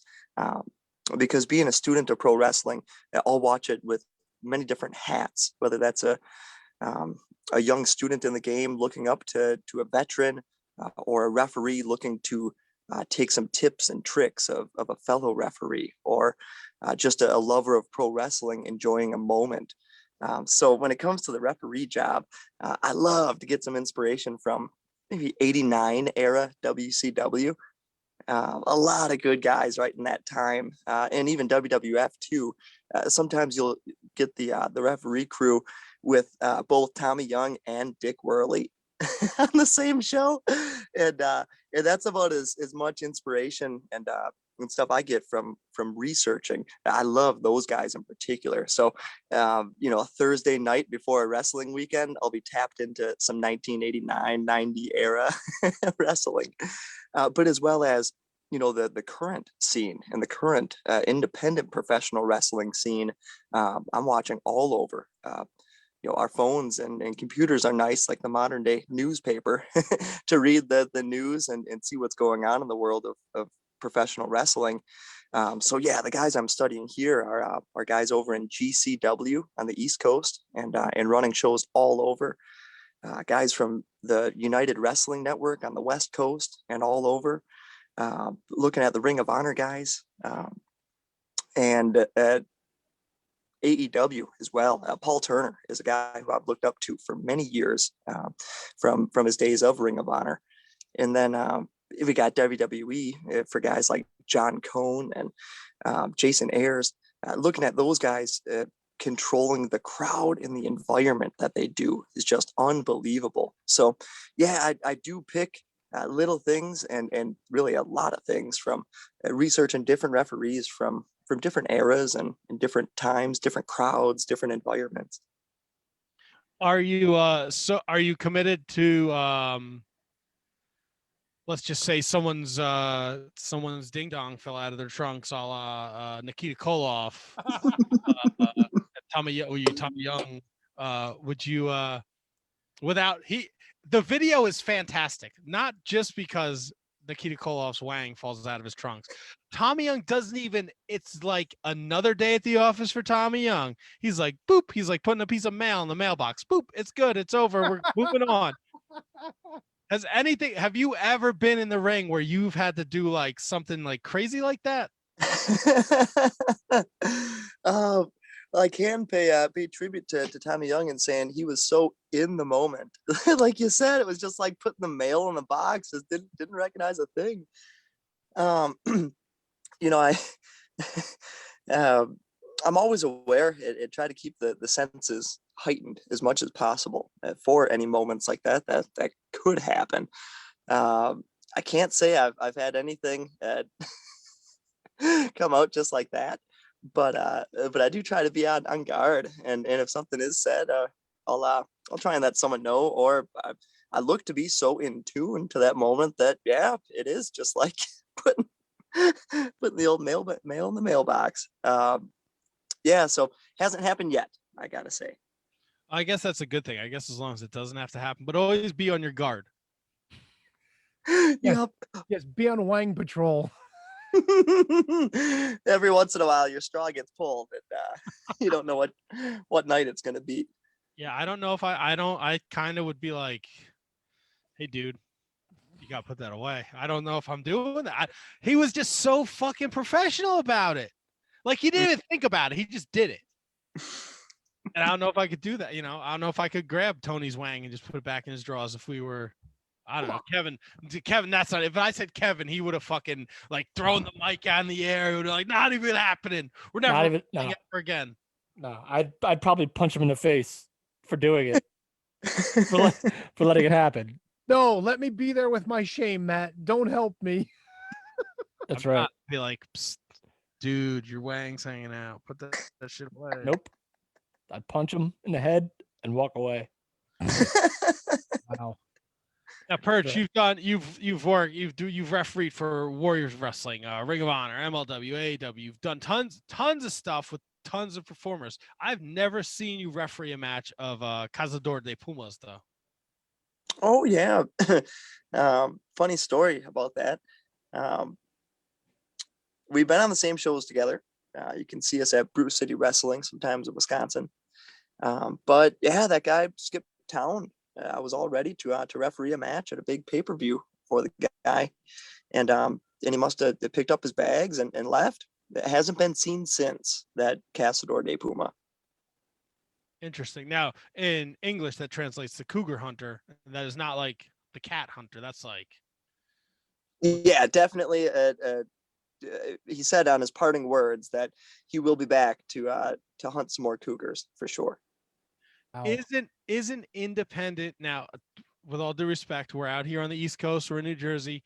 I don't know what the independent shows in the Midwest look like, but is that the best place to be looking for cougars? Oh yeah. I think the environment was big time fairs and festivals in the Wisconsin area.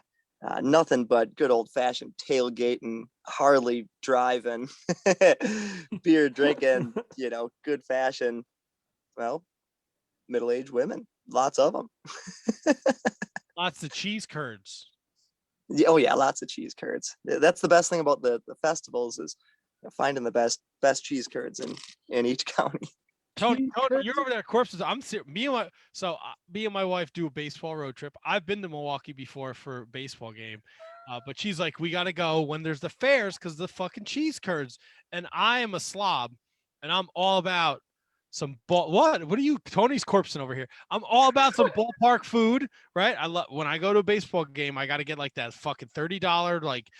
It's two pizzas and it's the bun. You need 2 pizzas, you slob. Yeah, when I went to Atlanta, it was a burger, right? But the buns were pepperoni pizza. What the fuck, dude? Right? So cheese curds are slamming, first of all. Oh yeah, no joke. There's a food truck that comes around here that I do a bunch of stuff with, and they do cheese curds. They're good, but I hear Milwaukee cheese curds are the shit. So, and you got to get them at the festival. I mean, I'm sure you can get them at like the cheese curd store, but the Milwaukee festivals. And hopefully when I go, there's a wrestling, maybe there's an outdoor wrestling event too. And Perch is there putting dicks in trunks. It's mail in the mailbox, and it hasn't happened yet. He's MILF hunting with some cheese curds and a beer. That's it. That could be like a whole DVD. Yeah, he's like the MILF hunter. Like, oh, we got some middle-aged women here. All you need is a fucking Kangol hat and some Fosters. What a slob. I'm sorry you had to hear Matt's friggin' cuisine of the ballparks here. 2 pizzas putting a bun on a burger? What's wrong with you? I'm gonna text you a picture right now, Tony. Oh my God. Perch, who's referee Jerry Gummo, and why does he look like he doesn't care about being a referee? Oh, Ref Jerry. Well, Ref Jerry was the first man to have ever handed me a piece of paper that said, here's the 50 things you need to worry about being a referee. So to me, he's the Obi-Wan who handed me the lightsaber one day and said, here it is. And one day you'll use it. So he was kind of my guy who showed me the way, and he's a referee here in Milwaukee. And oh my goodness, you can tell by his headwear that he is a wild character. Well, that's what I mean. Like, is he getting like too involved in matches? Like, do the faces like him, but the heels don't? Like what's his story?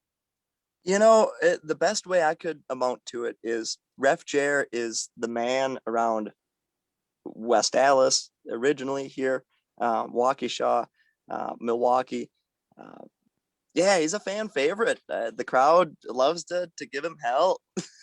When I first entered the business, there were folks who had shirts that said "Shut up, Jerry" on it. So I came into the scene, and Ref Jerry already kind of had his thing going. So he's someone who I love working back to back with him. We worked a show over the weekend, and I got knocked out. Took a shovel right to the a shovel. Took a shovel right to the bread box. What's going on in Wisconsin? And took me. Well, Joey Jet Avalon is a man about town, and got to watch out where he's bringing that shovel. And took one right to the pills. Took me out for a few minutes. All of a sudden, Ref Jerry comes in, tries to count the pin. I throw it off, saying no pin. This match is over, disqualification.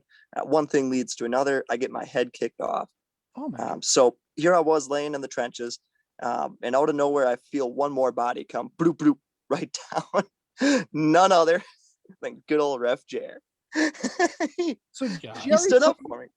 Yeah, but he put you in the middle of a dusty finish. That's not cool. Yeah, yeah. What's wrong with him? Yeah, he did. But was that on the top 50 list? Make sure you screw over a fellow referee. Yeah, I think it was on there, right next to Be Sexy. So and I'm curious. I'm very curious. When you get this list, what are some of the important things? Like, what are the things that really stood out to you? Stuff that you put into practice pretty much all the time. So there are a few things in particular. One of them said, always hold your own and don't be afraid of the competitors in the ring. So that was one where I really took it, to home, meaning it doesn't matter. He doesn't know who I am. Frankly, no one at that point has any idea who I am. That being said, I could be a small, weak, intimidated guy, or I could, think I can run the land. But hearing some advice like that, saying, hey, don't be afraid when you're in there, hold your own. It's only going to make a difference in the long run. That was one in particular that I took with me, because I didn't know if I should be afraid or not, or I didn't know what to feel. But it gave me some basis to understand, okay, it's okay to feel this way. Is there a difference to how you approach refereeing a match between maybe two people who have only been in the business like a year as opposed to two people that have been like in it forever? Like, are you instructed to do different things? Like, how does that work for you? Yeah, no, and that's a good little, in depth when it comes to styles and I guess the stories that people are looking to tell as well. Any given weekend, I may have 2-3 shows or anything, and it can vary between that, what you just said, between one night working a show this Saturday or this Friday in particular, working a match with a guy like Leo Rush against Laredo Kid. Two guys who are well experienced, well versed. They've taken their rivalry, throughout the countries. So a couple of guys who understand what's going on, and they have a pretty good idea of who the hell they are. Yeah. That being said, they're going to put everything they can and their experience and knowledge into the next 15-20 minutes or whatever we have. So I need to know who the hell I am in that instance, and make sure that I'm here to call this match right down the middle. My strategy stays the same. However, say fast forward to the next night in Waukesha, Bruce City Wrestling. There I am reffing with some of the students that I train with. So people with the same level of time in as myself, and people I train with 3 days a week, 4 days a week, and working a match with those guys. And their goal may not be they've got all the experience in the world they can draw from, but what experience we do have, we're trying to make the most out of and find that person to help bring us up to that next level, to continue to make good matches and contribute to the business. So again, my role both nights is exactly the same, to call that match right down the middle. But the better I can understand each competitor, whether it's 1-on-1, 2-on-2, the better I can understand the individual themselves, or the type of competitor, type of wrestler they are. When I look into their eyes in the match, I can tell, a little bit more in tune how this match is going to go from the referee standpoint. You threw out the phrase right down the middle. Do you do a Bill Alfonso impersonation? Well, Bill Alfonso is a guy who I got some advice from one time and was able to pick his brain for a little bit. Oh my God, I thought that was it. I thought that was the impression. Here's what you gotta do, Perch Daddy. You gotta go right down the middle, Daddy. Right down the middle. Right down the middle, Daddy. Yeah, I look up to him big time, and especially the time and the era that he did it. I let fans know I'm here to call it right down the middle, right down the middle. Will you be at the Battle at the Bar this Friday night for Bruce City Wrestling? Yeah, that's close to the hometown, right here, and close to Milwaukee. That's in Watertown. I will be there on Friday. I'm looking at the Bruce City Wrestling website right now. I don't know what's more disturbing. Stacy Shadows looks like she'll kill everybody, which is, makes sense why she's the heavyweight champion. Yeah, the Midwest Slayer. She looks like a problem. This demented Chucky Bates also looks like he is a real problem. And Heritage, I know he's the Heritage champion, but when I see him, I don't think Heritage. It's very scary, this Chucky Bates guy. Also, what is the deal with porn stash Peter Schwanz? The all-night highlight, porn stash Peter Schwanz. Oh, he's the man. When he comes in, that club gets rocking. How is it? So obviously, pandemic. How is it to be back in front of a crowd? Oh man, it's wonderful. The crowd atmosphere in pro wrestling goes, hand in hand. It's the greatest feeling in the world. because with pro wrestling, the best thing is, just like any sport or event, those who are working it love it. Those who are watching it love it. So when you're able to have a crowd of that many people, whether it's 10 people because it's limited, or 20 people or 25, now we're starting to get back in the hundreds of people. What I see as being the biggest thing is the passion that the fans have. And the more fans you have, the more passion you have on any given night. So with having fans back, it just does the heart so good and gives that aided, I wouldn't even say, motivation, because the motivation's always there, but that aided incentive to give every fan that much more of a good time. Sidebar: have you ever had nachos with Nacho Clown? Ooh, I don't think nachos, but I've certainly had tenders and fries with Nacho Clown. He can't be Nacho Clown and not offer up a plate of delicious nachos. Do you guys do it different in the Midwest? Do you put cheese curds on your nachos? Ooh, no, I do put cheese curds on a Italian sausage though, or a brat. Yeah, brats and cheese works. That sounds good. Yeah, the Vanguard, good restaurant right in Milwaukee. Good, they're good for the boys after wrestling shows.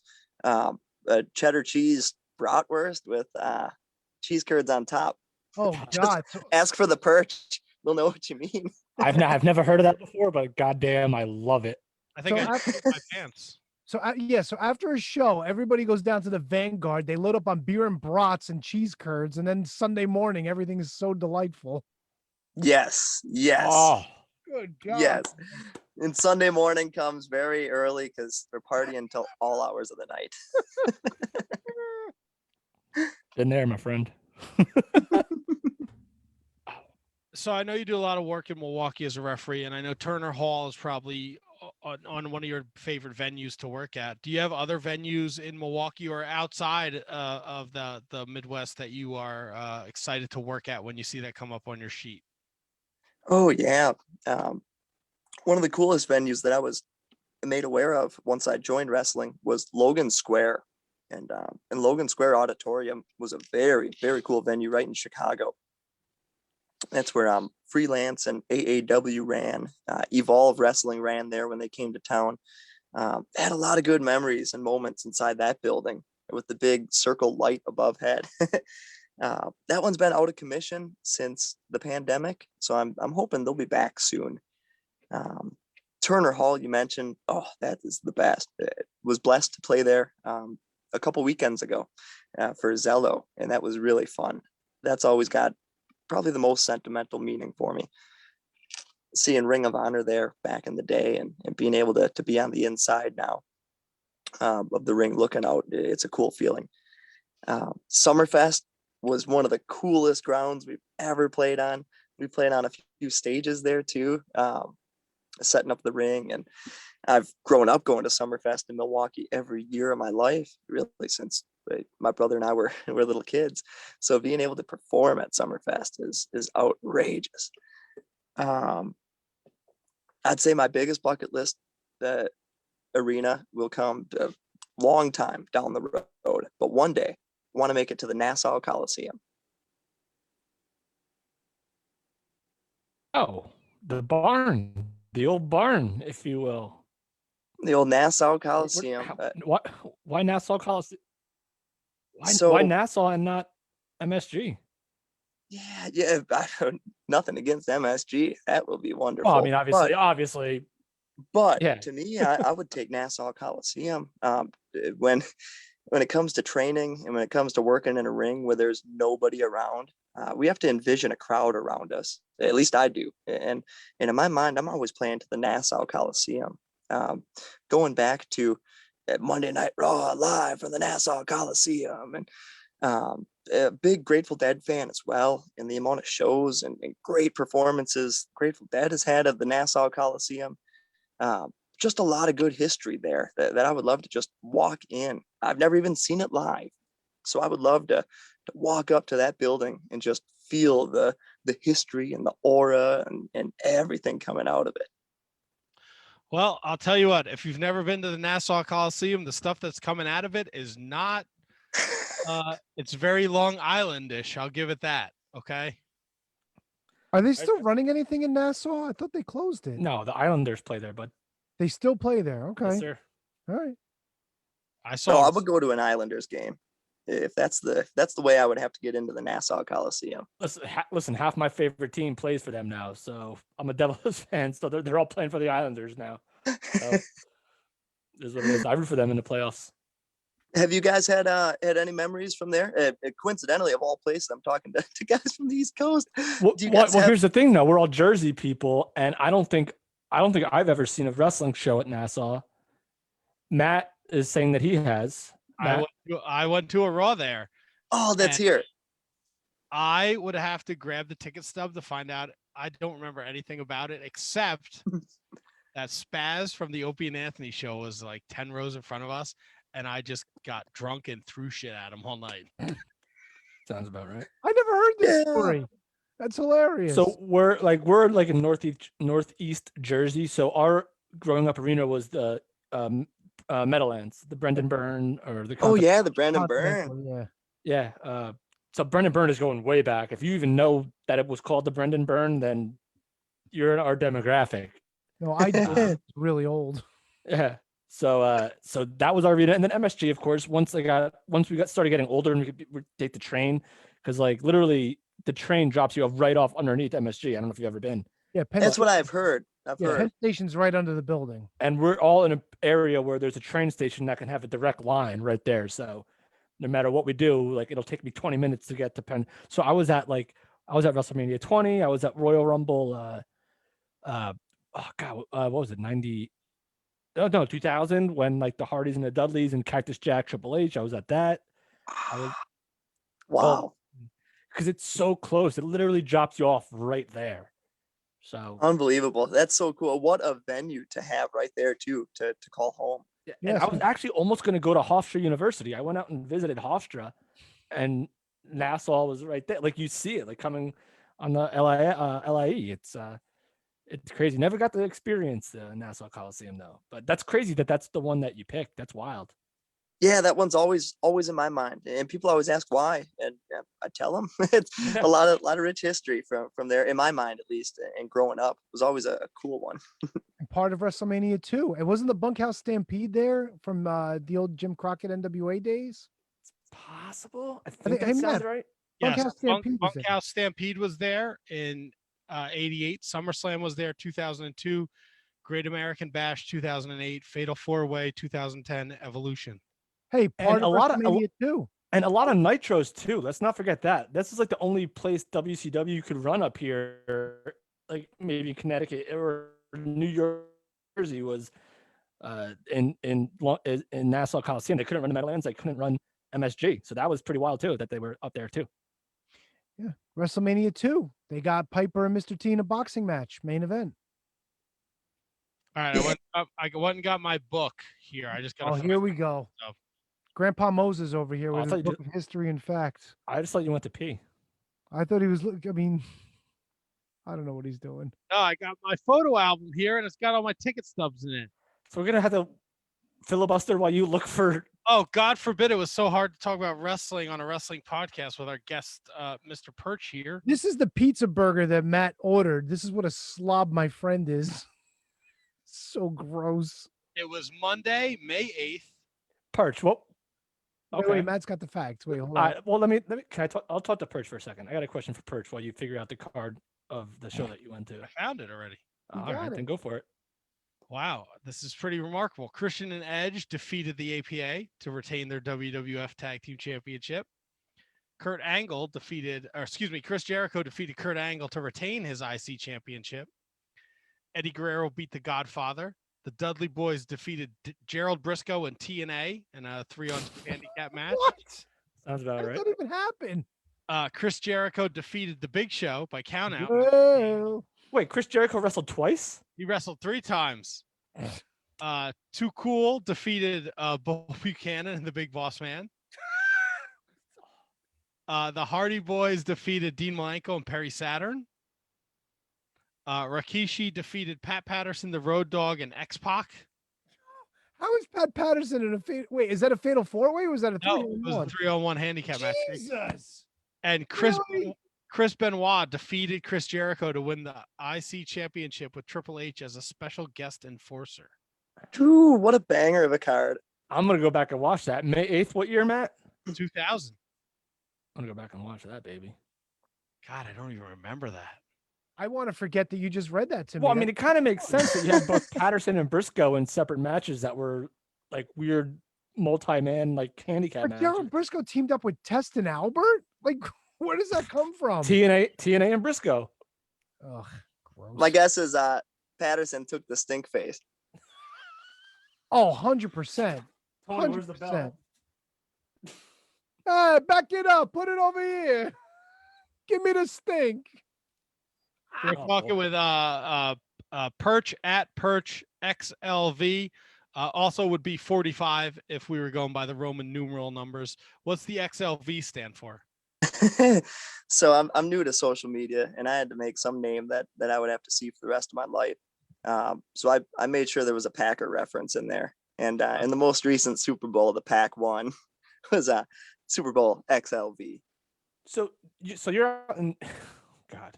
So I don't even want to get into the whole Aaron Rodgers thing with you. We won't. But so have you worked for any other companies? Have you worked for ACW at all? Yeah, ACW up in Oshkosh with Swaggle. Yep, that's a promotion I work for regularly. Ah, cool. That's awesome. So were you at that last show was it a couple weeks ago or no? Oh yeah, their big show of the year. Yeah, the big Kevin Nash was there, like yeah, Boogeyman was there. ACW WrestleCon. And how was that for you guys? Oh, that was wild. Speaking of having the crowd back, that was the first time that I saw, in a long time, seeing vendors again, shirt guys there, action figure guys there. When the window and siding guy sets up a booth, it's got to be a good party. Wait.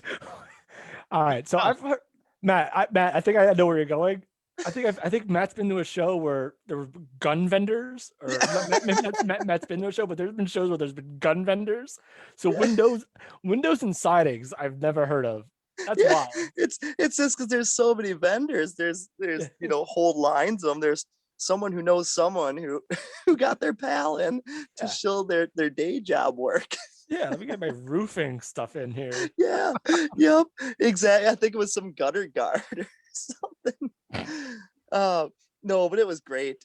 Just seeing all that stuff. I love checking out the vendor stuff too. Just seeing the toys that I saw as a kid that I had, ones that you have to go to a convention to see that kind of stuff. Yeah. It just always gives me a refueled passion for it. And then the night itself was unbelievable. Very fun. Nice. I'm dig gonna it, man.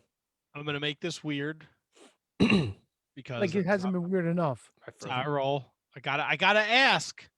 I don't know if you were listening earlier, Perch, but I'm a big murder guy. I'm into the murder.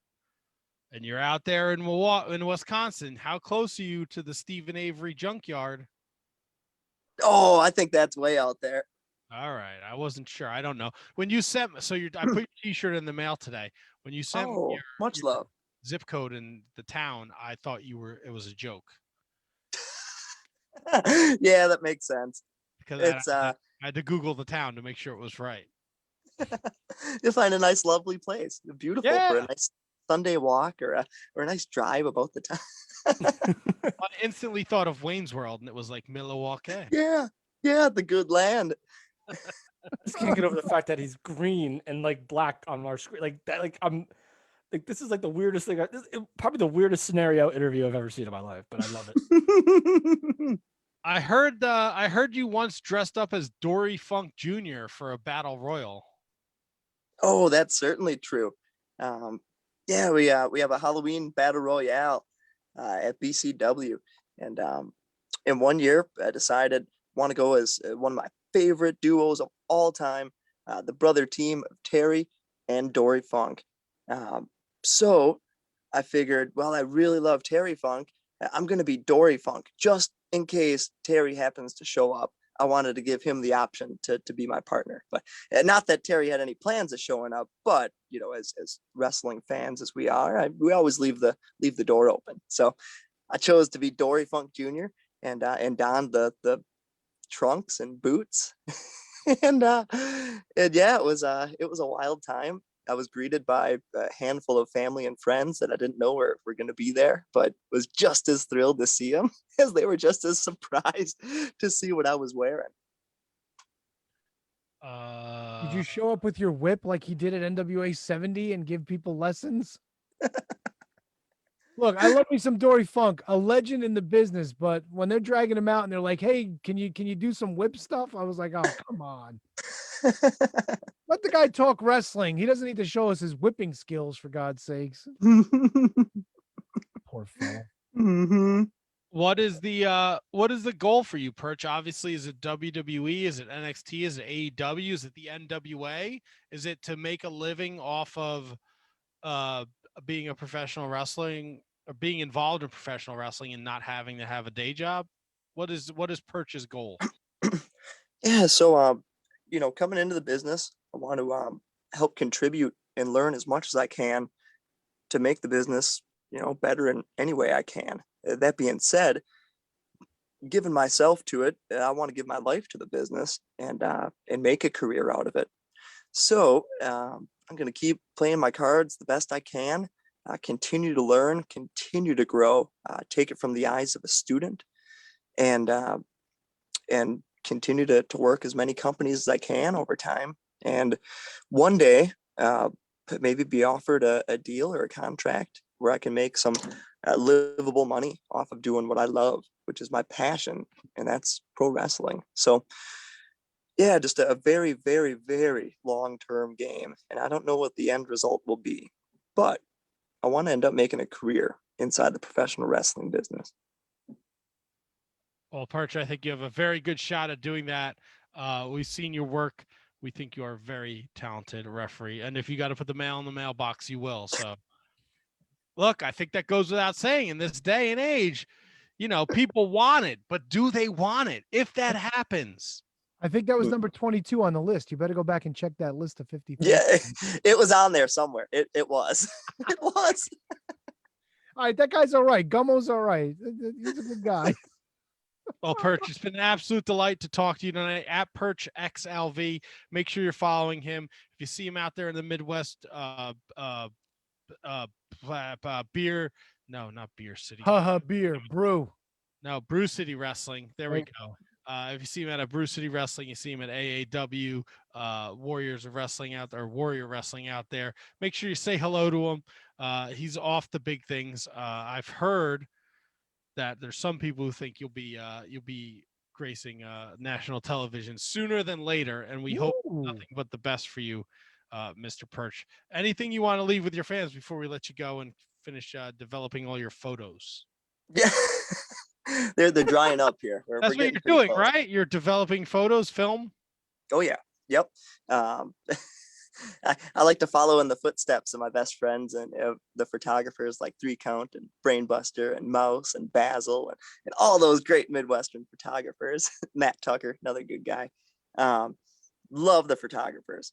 Look at all wrestling photography. That's my message to everybody: is celebrate pro wrestling, watch wrestling, enjoy the photography and the stories that come along with it. Wrestling's been around forever, and it's going to be around long after us. We're just lucky enough to enjoy it and play our part that we can right now. Take as many pictures as you can. Enjoy the moment as much as you can.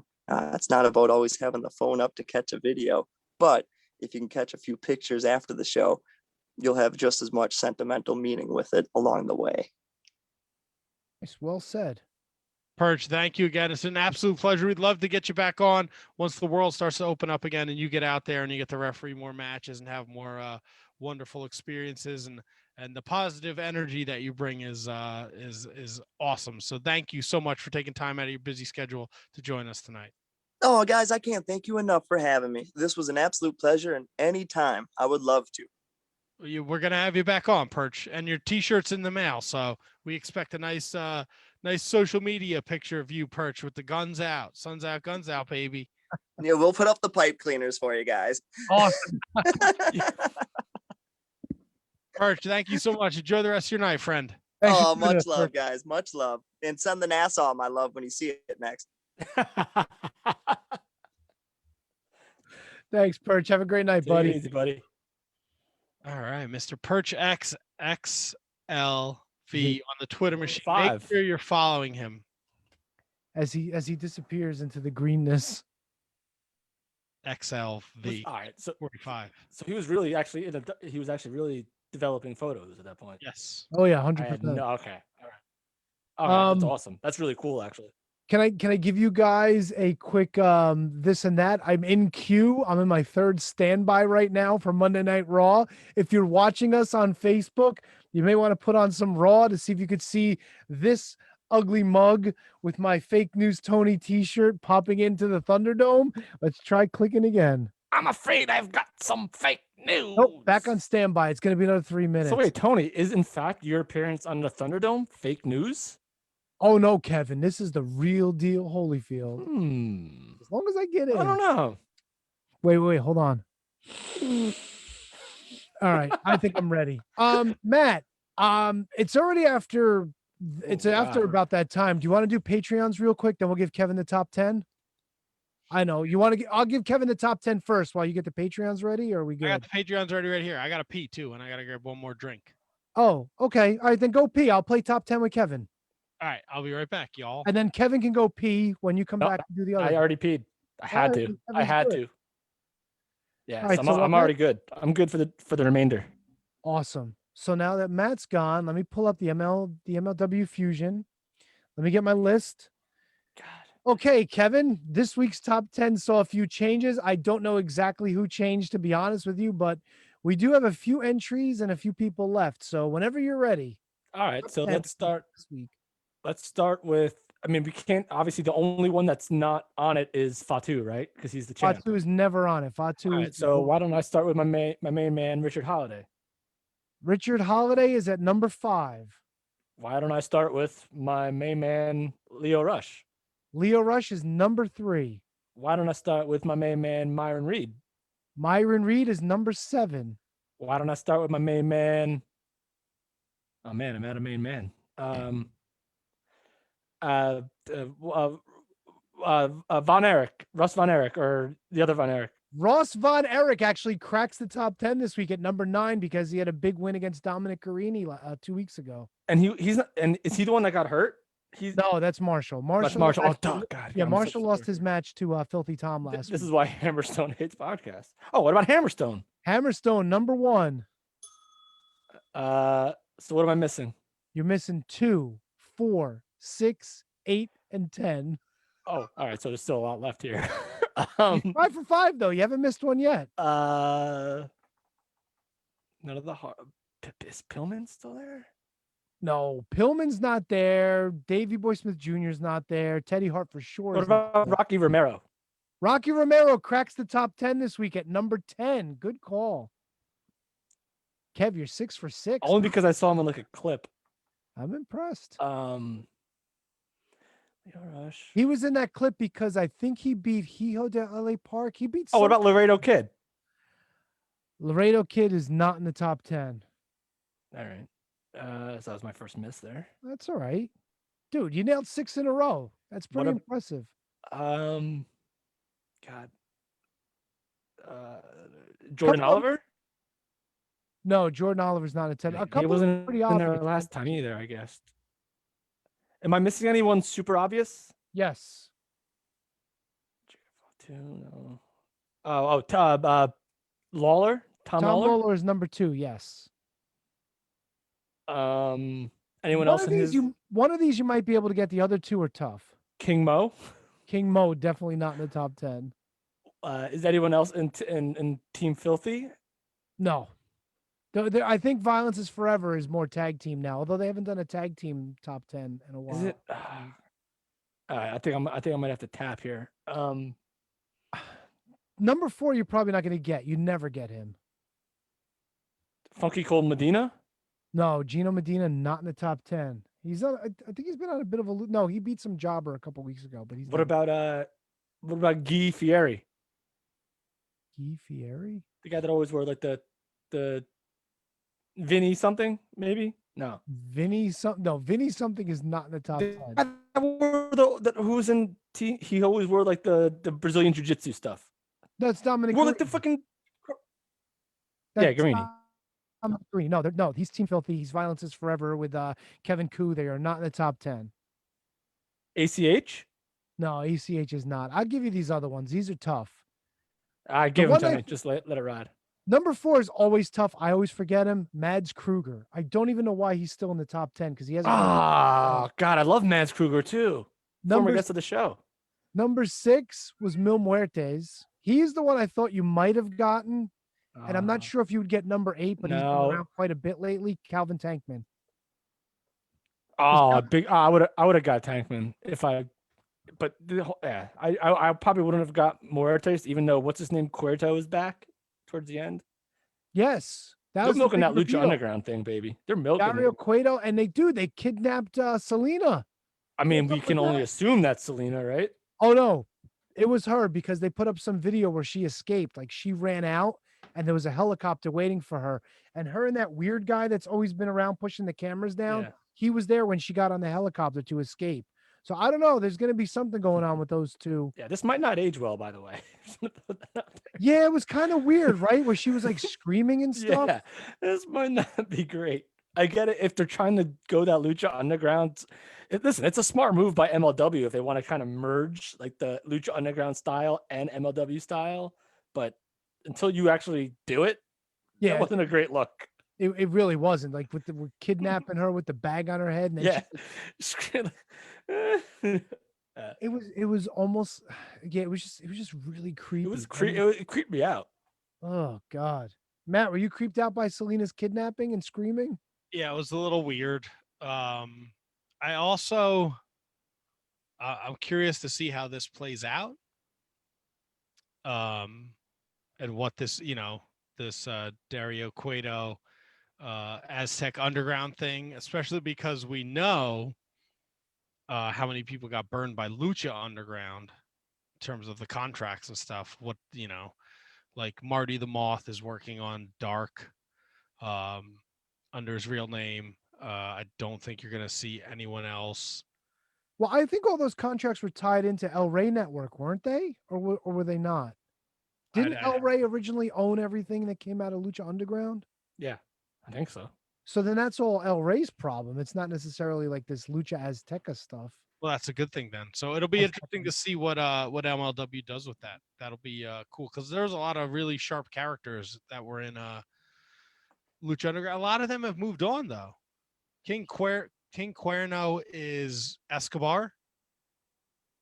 Brian Cage was there, wasn't he? And Mad Dog was there, and Angelico, yeah. And they've all kind of moved on, right?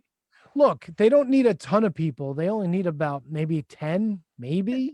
And they don't necessarily need the same people. Yeah, like the LA Parks and all them and Mil Muertes are already involved. So maybe they got some guys coming up from AAA and they just throw them in there. Sure. I mean, but you would like to have. Oh, for sure.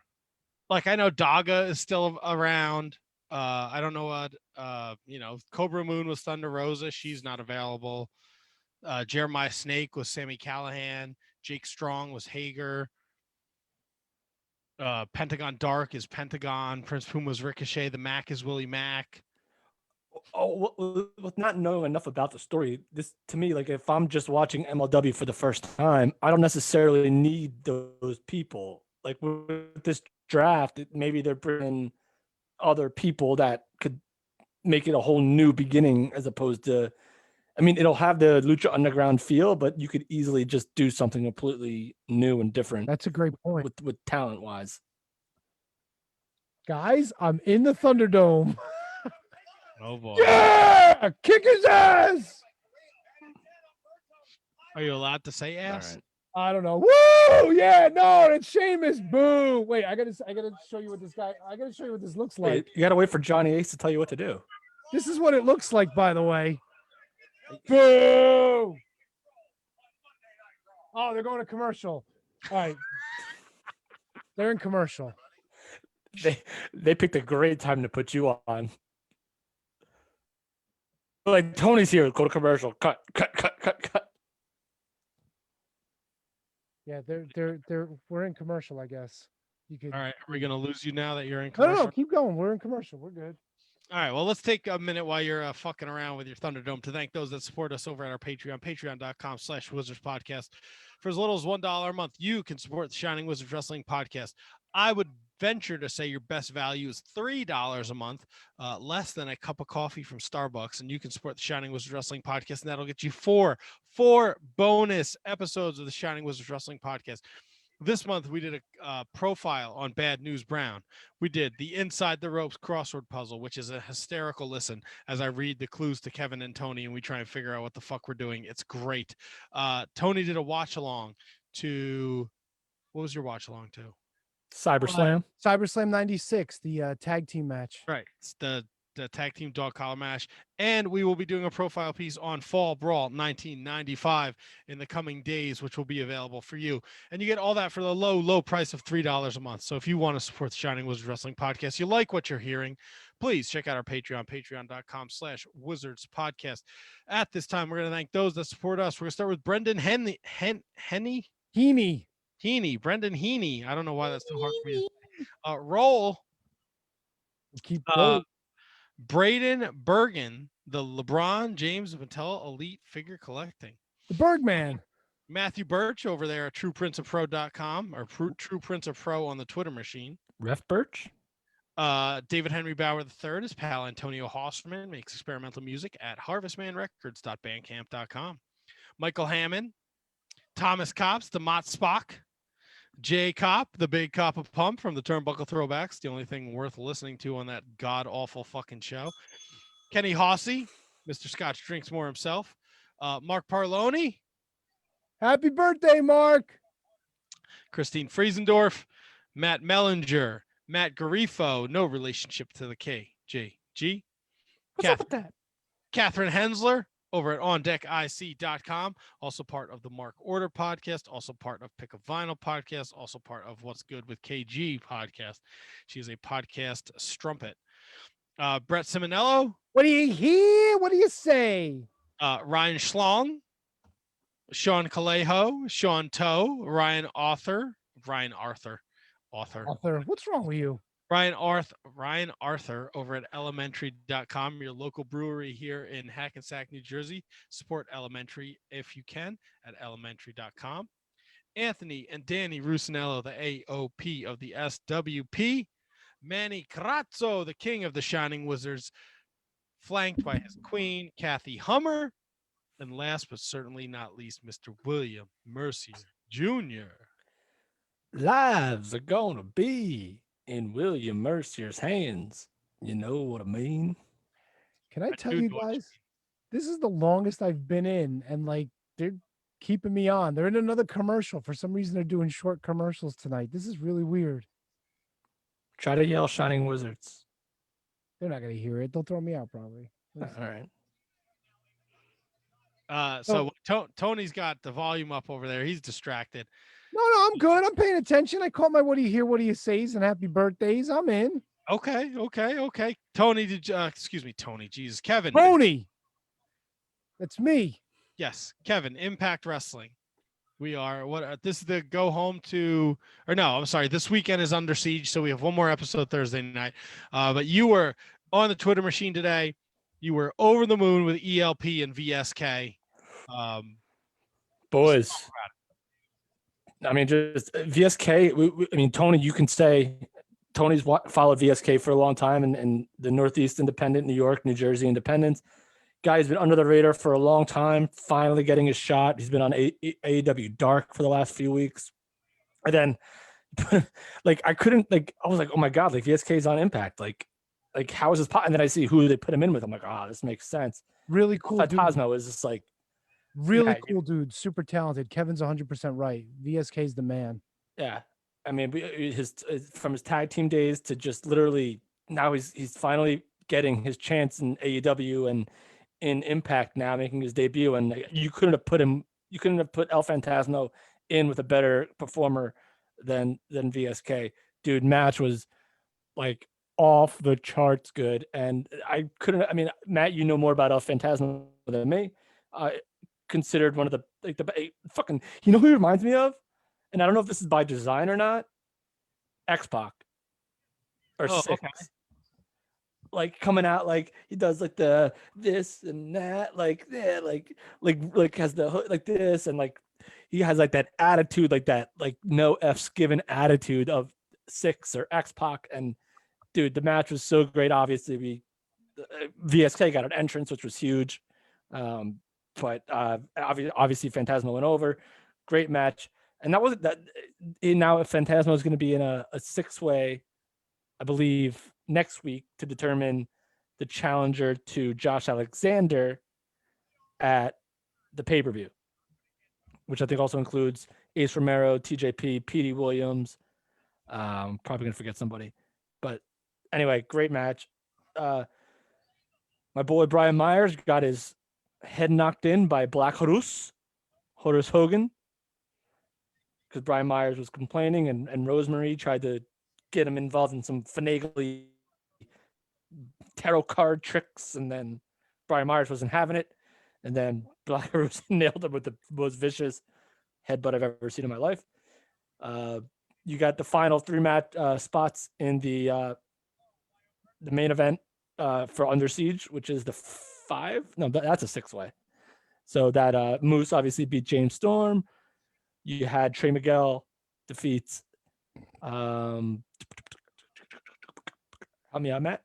Trey Miguel beats Rohit. Oh God, that made me upset. And anyway, you had the field is set now. So I'm looking forward to Under Siege. I will be watching that live 100%. And I'm sorry to cut you off, Tony. First, just your participants in the scramble for the X division. I think the only guy you missed was also Rohit.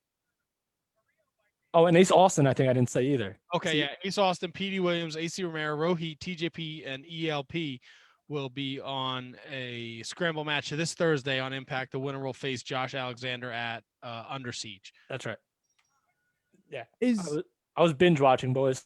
Is Kenny Omega walking around with the TNA championship yet or no? Yes. Oh, okay. So that's still a thing. So like, well, technically Nakazawa is walking around with it, but oh, he gave it to Nakazawa, really? No. But on AEW, Kenny Omega just had the belt, and Nakazawa was walking around with all the other belts on him, right, Matt? Correct. Okay. I didn't know if it was still a thing or not, because I didn't know if he was still carrying it around. He's carrying it around. He has the Impact World Championship, the TNA World Championship, and the AAA Championship. And Michael Nakazawa carries all 3 of them. So, but does Impact still consider that as a separate championship, or their 2 became one since he unified with Moose and that was it? Separate. Okay. I think it's only for the sake of this now. I think they were going to split the brands pre-COVID, but now I think it's to keep it relevant for now. I think it's just belt collector. Let's try to make belts seem more important than they are. Gotcha. Well, and it helps he's got extra hardware to carry around too. It's kind of, the aesthetics of it. Of course. So this is what your Under Siege is shaping up to look like right now. Kenny Omega and the Good Brothers take on Eddie Edwards and Finn Juice. Kevin mentioned our 6-way number 1 contender match. The winner gets a shot at Slammiversary. It's Moose, Chris Sabin, Trey Miguel, Sammy Callahan, Chris Bay, and Matt Cardona. Deonna Purrazzo will face the winner of a women's. I think they're doing a women's. What the fucking one? Rosemary versus Havoc. No, it's for the singles Rosemary versus Havoc. The winner will face Deonna Purrazzo at Under Siege. That's right. Your X Division champion Josh Alexander will face the winner of the scramble match Thursday night. Rachel Ellering and Jordan Grace will be defending their women's tag titles against Fire and Flava. As Kevin mentioned before, Brian Myers takes on Black Taurus, and Taurus Hogan. W. Morrissey will be taking on Willie Mack. Dude, they've done a great job with him. They did a great promo with him on Impact. He's gonna be great, and I always thought that he had it in him. He had to get his head right, and he got it right. Hopefully, dude, he'll find his way back for sure. So that's this weekend. Under Siege is Saturday. WrestleMania Backlash is Sunday, and we have some picks to make this weekend, boys. Oh, really? Oh, really? But Kevin, you said you watched Ring of Honor too. I did, buddy. When was the last time you sat down and watched the Ring of Honor TV show? Probably, I don't know, not as dramatic as it would seem. Maybe like a month ago. All right. What did you think of the show? I liked it. I mean, I like the start off with that big tag match was great. Then to end with the women's match was fine. You had all the stuff in the middle where you had, and first of all, Ian Riccaboni is the best, and so is Caprice Coleman, by far like the best commentary team in wrestling. Actually, Tony, who does the MLW commentary? Because I really like them too. Oh, who's the new guy, Matt? Saint Laurent is the guy that does the color. Yeah, who does the play-by-play? What the hell's his name? Oh, fuck, he was a boxing guy, right? Yeah. Whatever. No matter. I mean, I'd like to give him credit, but if I don't know him, I'm not going to waste time. They were great. I thought they were really good. The only Quinn McKay's wrestling debut, right? In air quotes. Yes. I don't know if I like the way that ended. With her losing? With her losing and with her getting, like, I guess the whole point is that it's her first match, so she could get suckered into Mandy whatever's thing. But there was a point where, like, I felt like Angelina Love's was like dead to rights, and the ref didn't like do anything, like didn't like raise the arm or didn't do anything like that to like call the match, and they were just waiting because like the ref was as distracted as Quinn McKay. So like I was like, all right, come on. I mean, like there's still a match. Just because she's distracted doesn't mean you have to be distracted. But then like the replays came on, it wasn't as long as I thought it was in real time. So I watched it a couple times back, but listen, man. Oh, in the EC3 Briscoes thing with Mark hitting with the chain. Yeah, I'm not 100% up to date on what the stories are, but I liked it. All right, I'll give you. First of all, the guy we're looking for, Tony, Ray Flores is the play-by-play guy from MLW St. Lorraine. I think like Matt said a couple weeks ago when he first debuted, I think it's a big step up for them having these two in the booth. I think they do a great job. On MLW, 100%. Oh, I loved it. That sounded like a wrestling commentary team. Just a quick update. I had a connection issue, but I can get back in queue, but I think I've had enough of the Thunderdome tonight. Oh, Thunderdome. No, it's not that. It's just that I'm on. It's like, I guess I'm locked in where they kind of like what they see, and why wouldn't they? But like, I don't want to fucking sit here playing with this thing for another hour. Well, can't you just keep it on? I mean, I can, but if they see I'm not paying attention to it, they might cut me off. So, and like, I don't want to fucking keep looking. Are they really paying attention to thousands of people like that? Kev, I'm telling you this. Engaged. Yeah, the first two nights they threw me out like in like a minute or two, but tonight for some reason they're keeping me on a lot. I guess because I'm not in my pajamas and I actually look like I'm sitting somewhere like paying attention to it. But dude, this is fucking like, if I was sitting here with nothing else to do, I'd fucking sit here. But nah, man. Oh, it was Flip Gordon. It was Flip Gordon that hit Mark Briscoe with the chain, which was Jay Briscoe's chain, right? The chain belonged to Jay Briscoe. Yes. Yeah, and he hit Mark Briscoe with it. Then EC3 hit his finish, and got that. And then there was why does EC3 ignore Flip? Okay, so Flip is the mercenary. Right. So prior to the 19th anniversary show, EC3 paid Flip to interfere in Briscoe's matches. Now, EC3 has gained the respect of Jay Briscoe, so they are on the same page in terms of he respects what they do. Oh. He does not respect what Flip does, taking money to do dirty deeds and being a scoundrel in the ring. Are Mark and Jay on the same page? Mark and Jay are back on the same page. Yes, after the 500th episode where they hashed everything out, they're back on the same page. All right, so Mark and Jay respect EC3, but do not respect Flip. Right, because Flip's a little shit. Flip's a son of a bitch. Yes. Well, that was a bit aggressive, Tony, but yes. Flip, let's put it this way. Flip would only put your dingleberries back away if you paid him to do it. Otherwise, he don't give a fuck. Well, that's how you become a mercenary, son. That's right. Kev, what did you think of the Brian Johnson promo? Oh my God. Thank you. I forgot about it, but it was the greatest thing I've ever seen in my life. Like it was like he hit every point so perfectly and hit every like word flow absolutely perfect. But then all right. Then he loses. Yep, which is kind of I'm with you. I thought his promo was awesome. If you're not watching Dude, it was the TV, promo of the year. Best promo I've seen all year. yeah, if you're not watching him on TV, just find time to find this Brian Johnson promo. It's a fucking great promo. I'm so glad you brought that up because that was the thing that I enjoyed the absolute most out of it. Let me ask you this, Matt, though. Has the PCO train run its course, or is he just finding his different spot on the card now? Well, this is the first time we've seen PCO since he lost that final battle in a tag match with Mark Briscoe. Oh, okay. So this was a big deal. Okay, that's fine. This was his big return. Okay. And that's where I'm kind of with you, I think. I think we're on this, like, Brian Johnson cuts the sick promo. Danhausen comes out, which they have a history. And then they bring out PCO, which is a holy shit moment. Here goes PCO. And now I'm thinking, oh, man, they're really going to, they have the TV title. They have the pure title. They have all these secondary titles.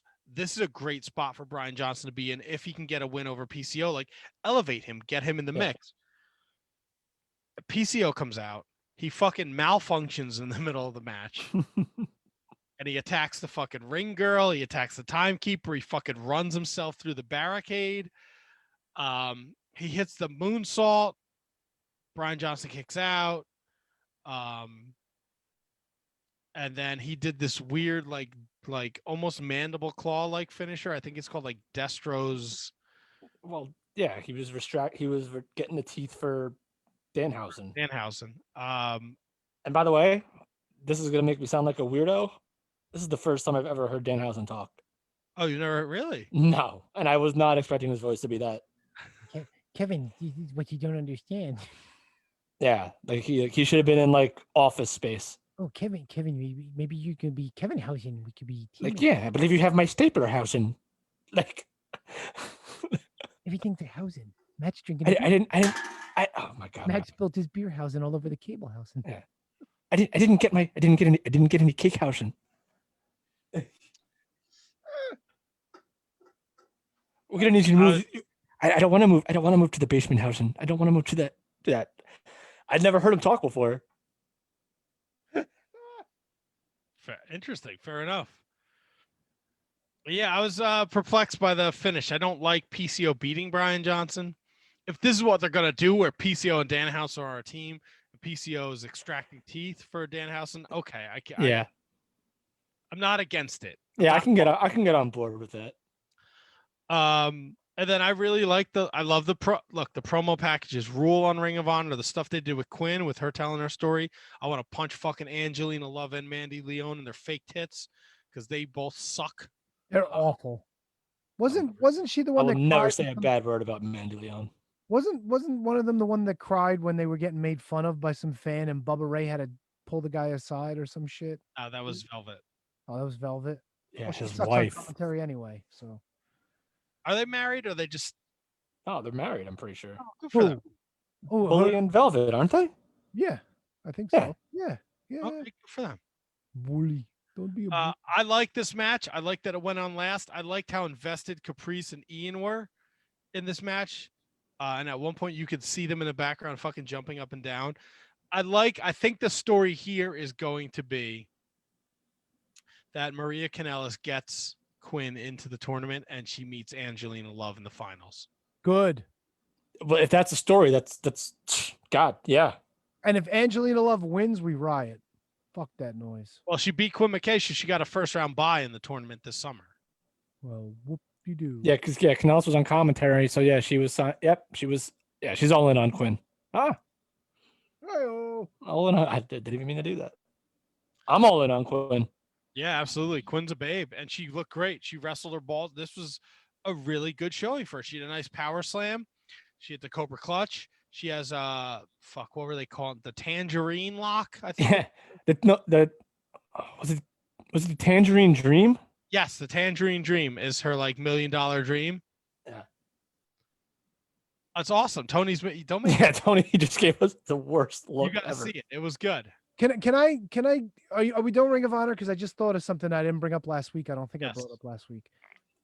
I was flipping through my usual haunts looking for the Mission Pro show, and I came across last week was the ECWA Super 8 tournament. I don't know. Did I mention this last week? No, you did not, but I have it in my notes. I was gonna mention some stuff about this tournament too. Okay, so I don't know anything else about the tournament, but I happened to turn it on at the exact moment that Colossal Mike Law was wrestling best friend of the show, Crowbar, in an opening round match. And I'm thinking to myself, how the fuck did Crowbar wind up in this tournament? He was probably in this tournament last like 25 years ago when people like Ace Darling and the Cheetah Master were in these tournaments. But lo and behold, somebody, I don't remember who, couldn't make it for the show. And the promoter called, I think it was Joe Zanoli. Is he still in charge? He called Crowbar and he's like, listen, I got an open spot in the Super 8. Can you come down to Delaware?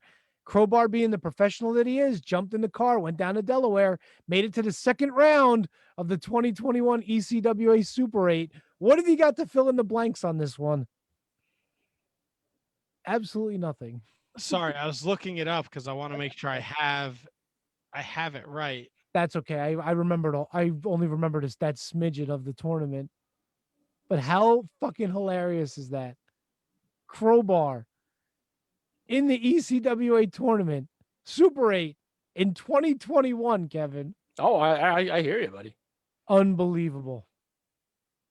But see, like Crowbar, like even if it wasn't last minute, like Crowbar could be like is the kind of guy that I would see like they would reach out to in the first place anyway, just because he's like we just talked about PCO. Crowbar's on that kind of run right now, still. Yeah, and plus he's got a huge history with the ECW. Yeah, well that too. But that was Jim Kettner's ECWA. That wasn't Joe Zanoli's. That was when Kettner was still running the thing. I mean, you brought it up. I didn't. ECWA's been around, I think, since '67. Dude, it's been a long, like ECWA's existed for a long fucking time. Yeah, but like Crowbar is still the kind of guy that like any show in the Northeast, like you either advertise him or you put him on as a surprise, he's gonna get a reaction no matter what. Oh, of course. Of course. And I think a lot of that is more so about what he's been doing recently than what he's done in the past. Well, I mean, it's tough because like that whole crew of guys that came up around the same time he did, a lot of fans from that time period, I think have a spot for those guys. You know what I'm saying? You don't agree? Did Kevin freeze? Am I talking to myself? Yeah, he no, did freeze. I hear No, you. well, I mean, I heard you. I saw you. I didn't hear anything you said. Oh, because I saw you and you weren't moving. Maybe I was trying to wait it out because like sometimes when the connection gets better, it just kind of goes really quick. So I was trying to just wait that out, but I didn't hear anything you said. So what I was saying was that whole group that came up on the East Coast around the time that Devon Storm came up, like your Ace Darlings, your Cheetah Masters, like the Infernos and all that. Like, I think people on the East Coast who were fans of independent wrestling at that time have a spot in their hearts for all these guys. Yeah. No, and Crowbar being one of the guys that went on to make a bigger name for himself too. And you know what? It took him a very long time to do that. Like, I mean, Devon Storm and Ace Darling, they were around, they had their shots and, WCW and WWE on like Superstars and, Saturday and stuff like that. But until Crowbar happened, Devon Storm was, just that. He was just Devon Storm. And so I feel like there's a lot of love for the Crowbar. There's like 3 generations of Crowbar. There's Devon Storm, there's WCW Crowbar, and then there's like Resurgence Crowbar, who I feel like the love for all 3 of these generations are equal. Yeah, he was also ECW Devon Storm. Of course. Well, yeah. So something that happened last week, and I don't know if we talked about it last Monday. Daniel Bryan is no longer under contract. I don't think we did. I don't think that was news last week when we did the show. Well, no, you pontificated. What does Daniel Bryan do now because he can't be on SmackDown anymore? Right, and that was before we learned that he was no longer Yep. under contract. And I think our consensus was, well, I think you and I at least thought that NXT would be a spot. I think Kevin was thinking maybe Raw, if I remember correctly. I don't remember. Right. I said Raw, I believe, and you guys said NXT. Yeah. So, but he doesn't have a contract, which is an even bigger fucking question mark. You know? Yeah. Joe's not under contract anymore. Daniel Bryan's not under contract. I know. The CM Punk conversation came up again, and we all fucking love to hate the CM Punk conversation, but now they got a whole bunch of spoons in that independent porridge. Dude, what are these three guys gonna do? You can't tell me that these three guys aren't in a group chat right now, like It's talking about possible. Like talking about what, like, I'm not saying it's gonna happen, but if the three of them would get together, and if, like, oh god, they're 100% in a group chat about something. Like they definitely are. Do you want to see these guys work against each other, or would you rather see these guys come in as a group somewhere? You don't gotta sell me on an invasion. I'll take either one. And Kevin, let me volley this, sir. Sir. If you were to have these three gentlemen come in as a group, which particular promotion would you think that they would invade?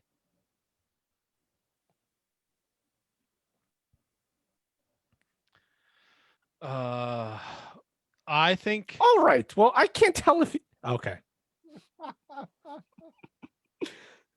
Well, Matt, if I can cut you off with this terrible internet connection and pontificate before you have the opportunity to volley, I will say if I had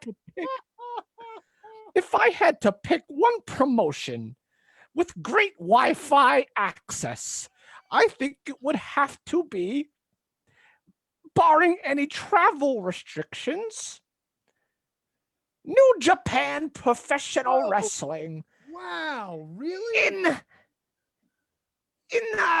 Yes, because I feel like despite their state of emergency, if that were to volley the other way, I think it would be the best interest of all parties involved. Now, if you're asking me, Matthew, realistically, I would say Ring of Honor.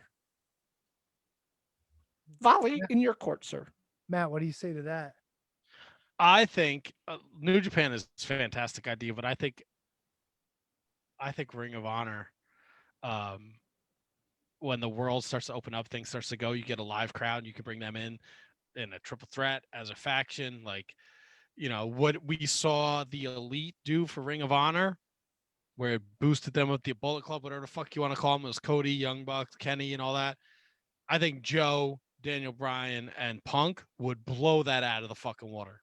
And I think if you're going to do that, number one, you have to announce that they're coming in. You have to. Because then two, you need to find an arena bigger than the Hammerstein Ballroom that's going to contain the amount of tickets they sell. Because this sucker will fill up at easily 5,000 people. Easily. Well, we were just talking about the Nassau Coliseum with our guests. The Islanders now have 50% capacity for their venues, for their playoff games, and that's May. So if this would happen in, say, 6 or 7 months from now,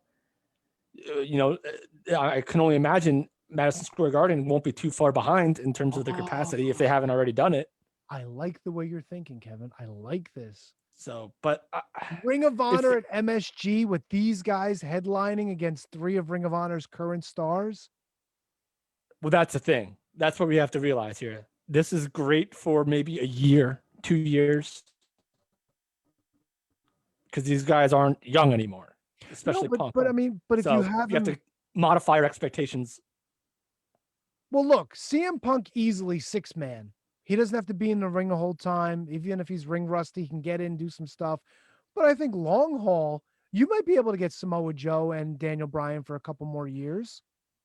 Yes, I agree with that. But we have to remember that both these guys have been hurt, have been told to retire. Daniel Bryan came back.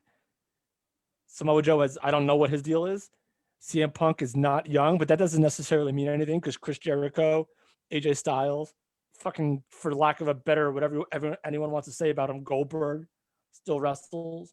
So that's Dustin not Rhodes. necessarily a bigger issue. So, but if we're talking about the payday, I mean, but God, what would that do to AEW though if you bring all three of these guys in at once? Like, would that completely destroy what they've built, or would that? I don't think so. I think it just brings more eyes to Ring of Honor, and they get a boost, and maybe they can do something with it. Build. I threw in AEW. That was my thing. For the payday, if they went to AEW, would that destroy what AEW built? Would it destroy? It would definitely be. I think it would be a setback to some of your younger talent.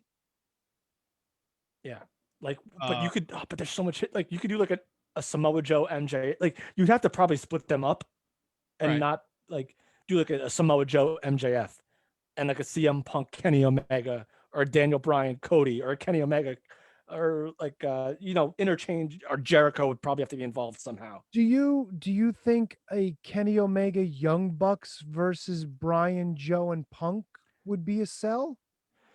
Because I mean, think about it logically. I mean, those guys were all Ring of Honor guys too. So there's a little bit of I guess history, if you want to call it that, there. But there's a little bit of a tie-in, and I would think it would make the most sense, right? Yeah.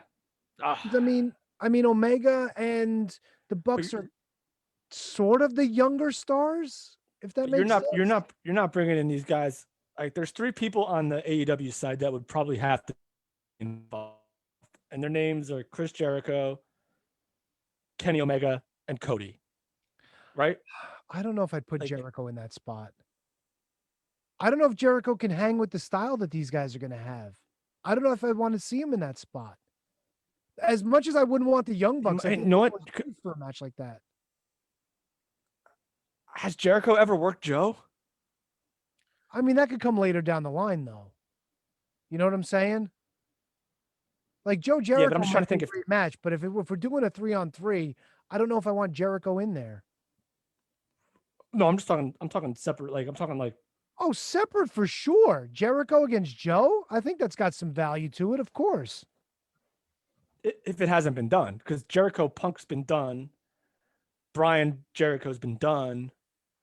So that's all. I'm just trying to think like what we haven't seen before in some sort of other realm. There's a lot of meat on the bone for this, as Tony presented it, as the three of them coming in together as a group or separately. I think Daniel Bryan never got a run in Japan, and I think that's something he wants to do. And I think they pay big money, and I don't think he's on the road as much, so it might fit more with his schedule. Yeah, he goes out there. He goes out there for like a month, and then that's it. Yeah, what if we skip the CM Punk part? I mean, I could see Bryan and Joe going to New Japan. I can see Joe going to New Japan. I really think Joe and Impact is like a win for him. Yeah, that's probably going to happen. Yeah, I mean, fair enough. But like you said, like Bryan wants to go to Japan. Maybe these guys want to pick up a couple of paychecks before they come back and take a lighter schedule working Impact. Yeah, I mean, why not? The possibilities are endless. It'll be really interesting, to see where the chips fall. Yeah. But like I said, there's no chance that these three, at least Joe and Daniel Bryan, are not in some sort of group text just like we're doing. They're fantasy booking their own careers right now. Kev, they were on the edge of their feet waiting to find out what happens next. That's right. Sorry, Matt. When did I say that? Last week. Feet? I said fucking Steve McMichael had what? LAS? LAS. Yo, LAS or whatever. What the fuck? Do I suck? New Japan Pro Wrestling is a state of emergency, so they canceled their big show at the Tokyo.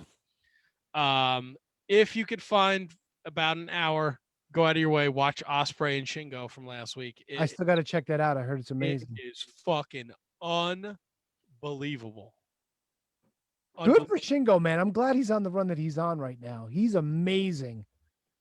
And so they have state of emergency. So a couple a ton of shit happened last Monday night when we got off the show. Like fucking, they had to pull 7 people off of the second night of Wrestling Dontaku because of COVID. Okada, El Desperado, Sho, Yo, Minoru Suzuki, all had been in contact apparently with somebody. It was announced that 2 people had gotten COVID. They didn't say who. And then yesterday, it was released that 7 people have COVID now.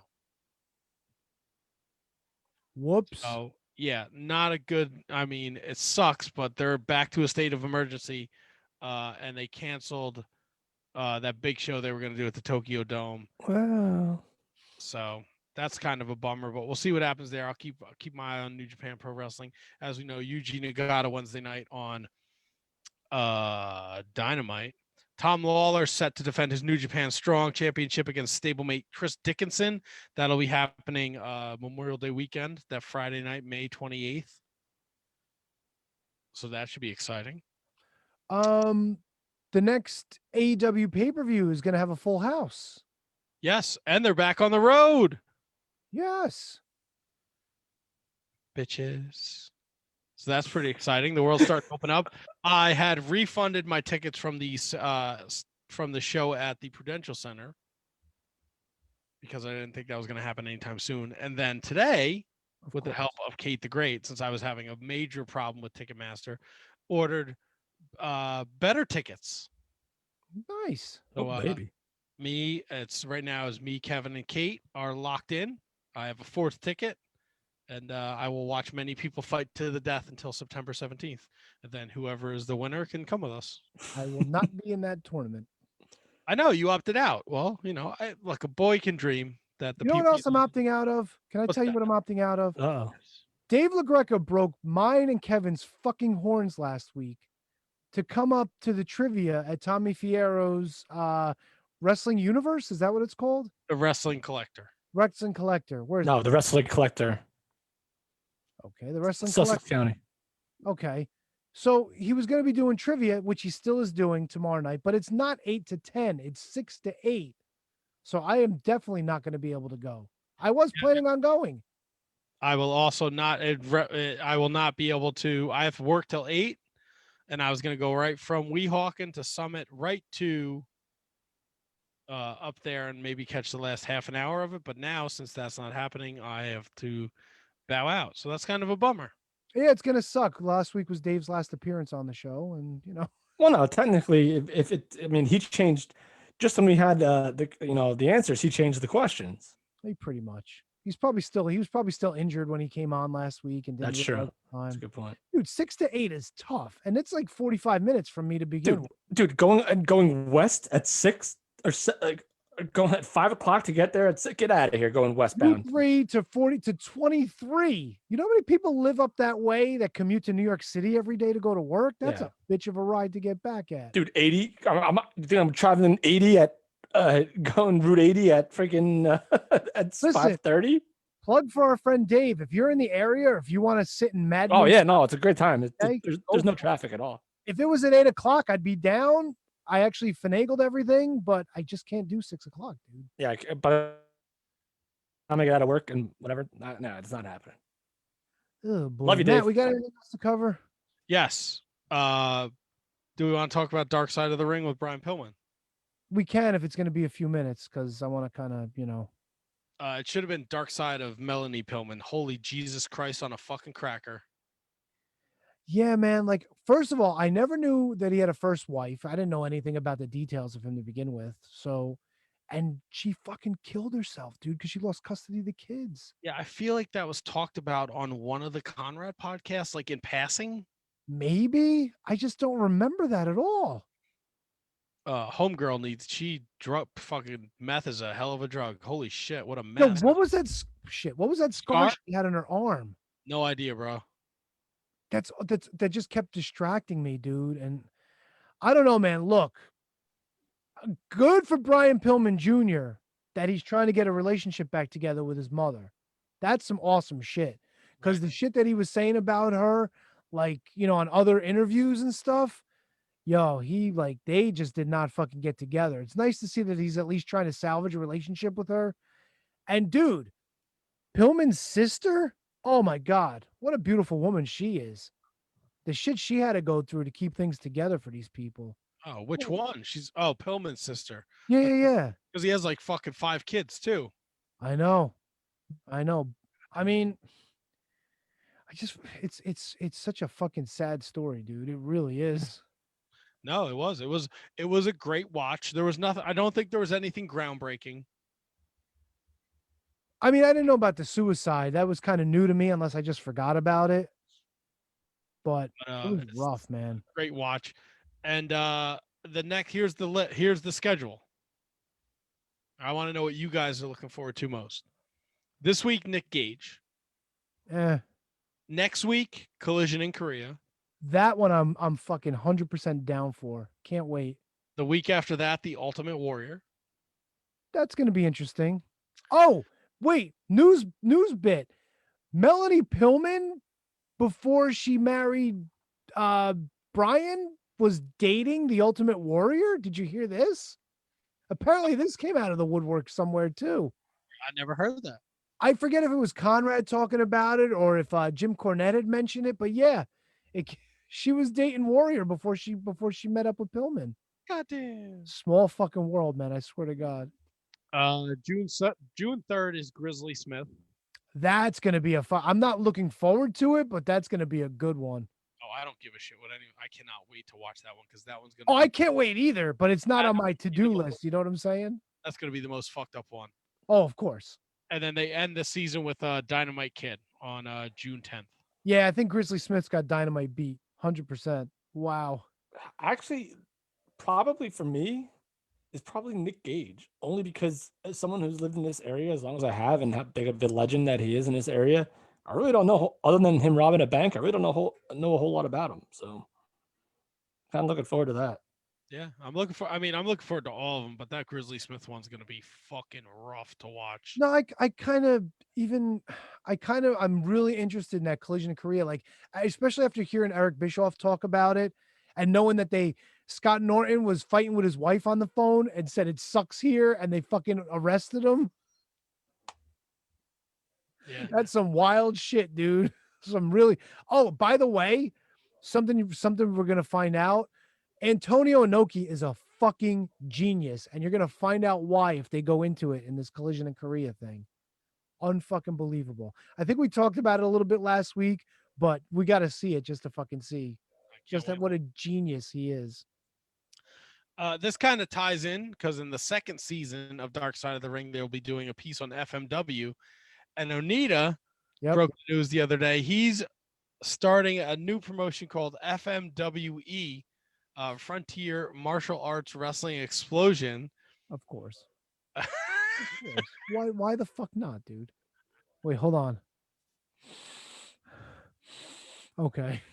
And it will hold its first show titled Independence Day on July 4th. It's gonna be a death match, exploding barbed wire matches, all that kinds of crazy shit. I'm fucking super pumped. With no build. I don't need a build, bro. I'm already in. I'll find out where it's streaming. I'm fucking buying it. I'll watch it after 4th of July weekend. I don't give a shit. Holy shit. That's fantastic. They also announced the Hana Kimura Memorial Show will be on Fight TV. It will air May 23rd. Ian Riccaboni, Cheeseburger, and Fumi Saito will be on commentary. Now, that's still happening despite the pandemic. Yes. Okay. As of when I pulled this from the Wrestling Observer yesterday, yes. Yeah, because I was talking to our good buddy Dave Megapowers over the weekend, and he said, yeah, even though all this shit is closing down, they're still able to hold certain events. So I was curious to see if that was one of them. Yeah, and I think that's all the news. We got Backlash WrestleMania bullshit this weekend. Cesaro's challenging for the title. Good for him. Bianca Belair and Bayley, Bobby Lashley, Drew McIntyre, and Braun Strowman in a triple threat. And Rhea Ripley defends against Asuka and Charlotte Flair. Oh, and Dolph and Robert Roode defend their tag titles against the Mysterios. Oh, great. World champion Dominic. That's what we need. Next week, we have 2 more guests. Of course. The NWA mainstay, Jax Dane, will be joining us. Yeah. And great friend of the show, Casey Catal, will be joining us. Cool. And Nice. We could talk to Jack Stain about his ongoings with Slice Boogie. And how we'll both be part of the same weekend in June doing stand-up comedy and professional wrestling on the same weekend Ooh, in Atlantic City. Yeah, she's there. Hope Boardwalk she's there. Buds. Yeah, and I think she will be on to promote her match with Danny Moff, so that'll be interesting. Oh, Jesus. Yes. Christ. She's wrestling Moth. She called him out, bro. What are you gonna do? She's gonna get fucking killed, dude. This might be Casey Catal's last interview. No, dude. She's a tough one. I understand, but it's damn Moth, dude. Come on. Dude, she got her nose broken in a ring, and she's still going. I got my nose broken in the ring too. It's still damn Moth. I That's did. true. Look at you, brother. We are the Shining Wizards Wrestling Podcast at Wizards Podcast across all platforms. Be sure to follow, rate, review. Like and subscribe.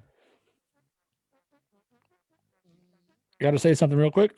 Brando, love you, buddy. Rest in peace. Miss you. Everyone misses you. We love you. Be well. Tony, your call coach. To me, Yeah, why not? please check out everyone on the Shining Wizards Network. I know we didn't run commercials tonight, but of course, you got the Midnight Jury, you got the Wednesday Night Show, the Mark Order Podcast, Inconclusive Breakdown, the Wonderful Jay at Turnbuckle Throwbacks, Wrestling Night in Canada, Radioactive Metal, Ringside Rant, who had Lori Bischoff on for Mother's Day this past weekend, and of course, the guys from the Broadcast who spell it with a K. K. Matt, what else? Okay. You got? That's all I got, buddy. I gotta That's go. it. I'm gonna make my Hello Fresh. I just got a notification that my Ringside collectible shipment has been shipped. I have to see what it is. It's got to be AEW, no? Oh, I got a lot of orders in it there. Over Oh, there. am I gonna get God, you're 400 so- texts about your fucking Chase Cody that you got, you prick? Don't hate, bro. I don't care. You know what I'm chasing? My next shit, because it's coming out of my asshole. So good night, Gracie. Well, that's where your shits come from, buddy. From your poop hole. We'll be back next week with another humdinger of an episode of the Shining Wizards Podcast. Special thanks to Mike Spear and Perch for joining us tonight. Thank you for listening, and we will see you next week See ya. at the Shining Wizards Wrestling Podcast. Oh, we'll see you next week in Hausen.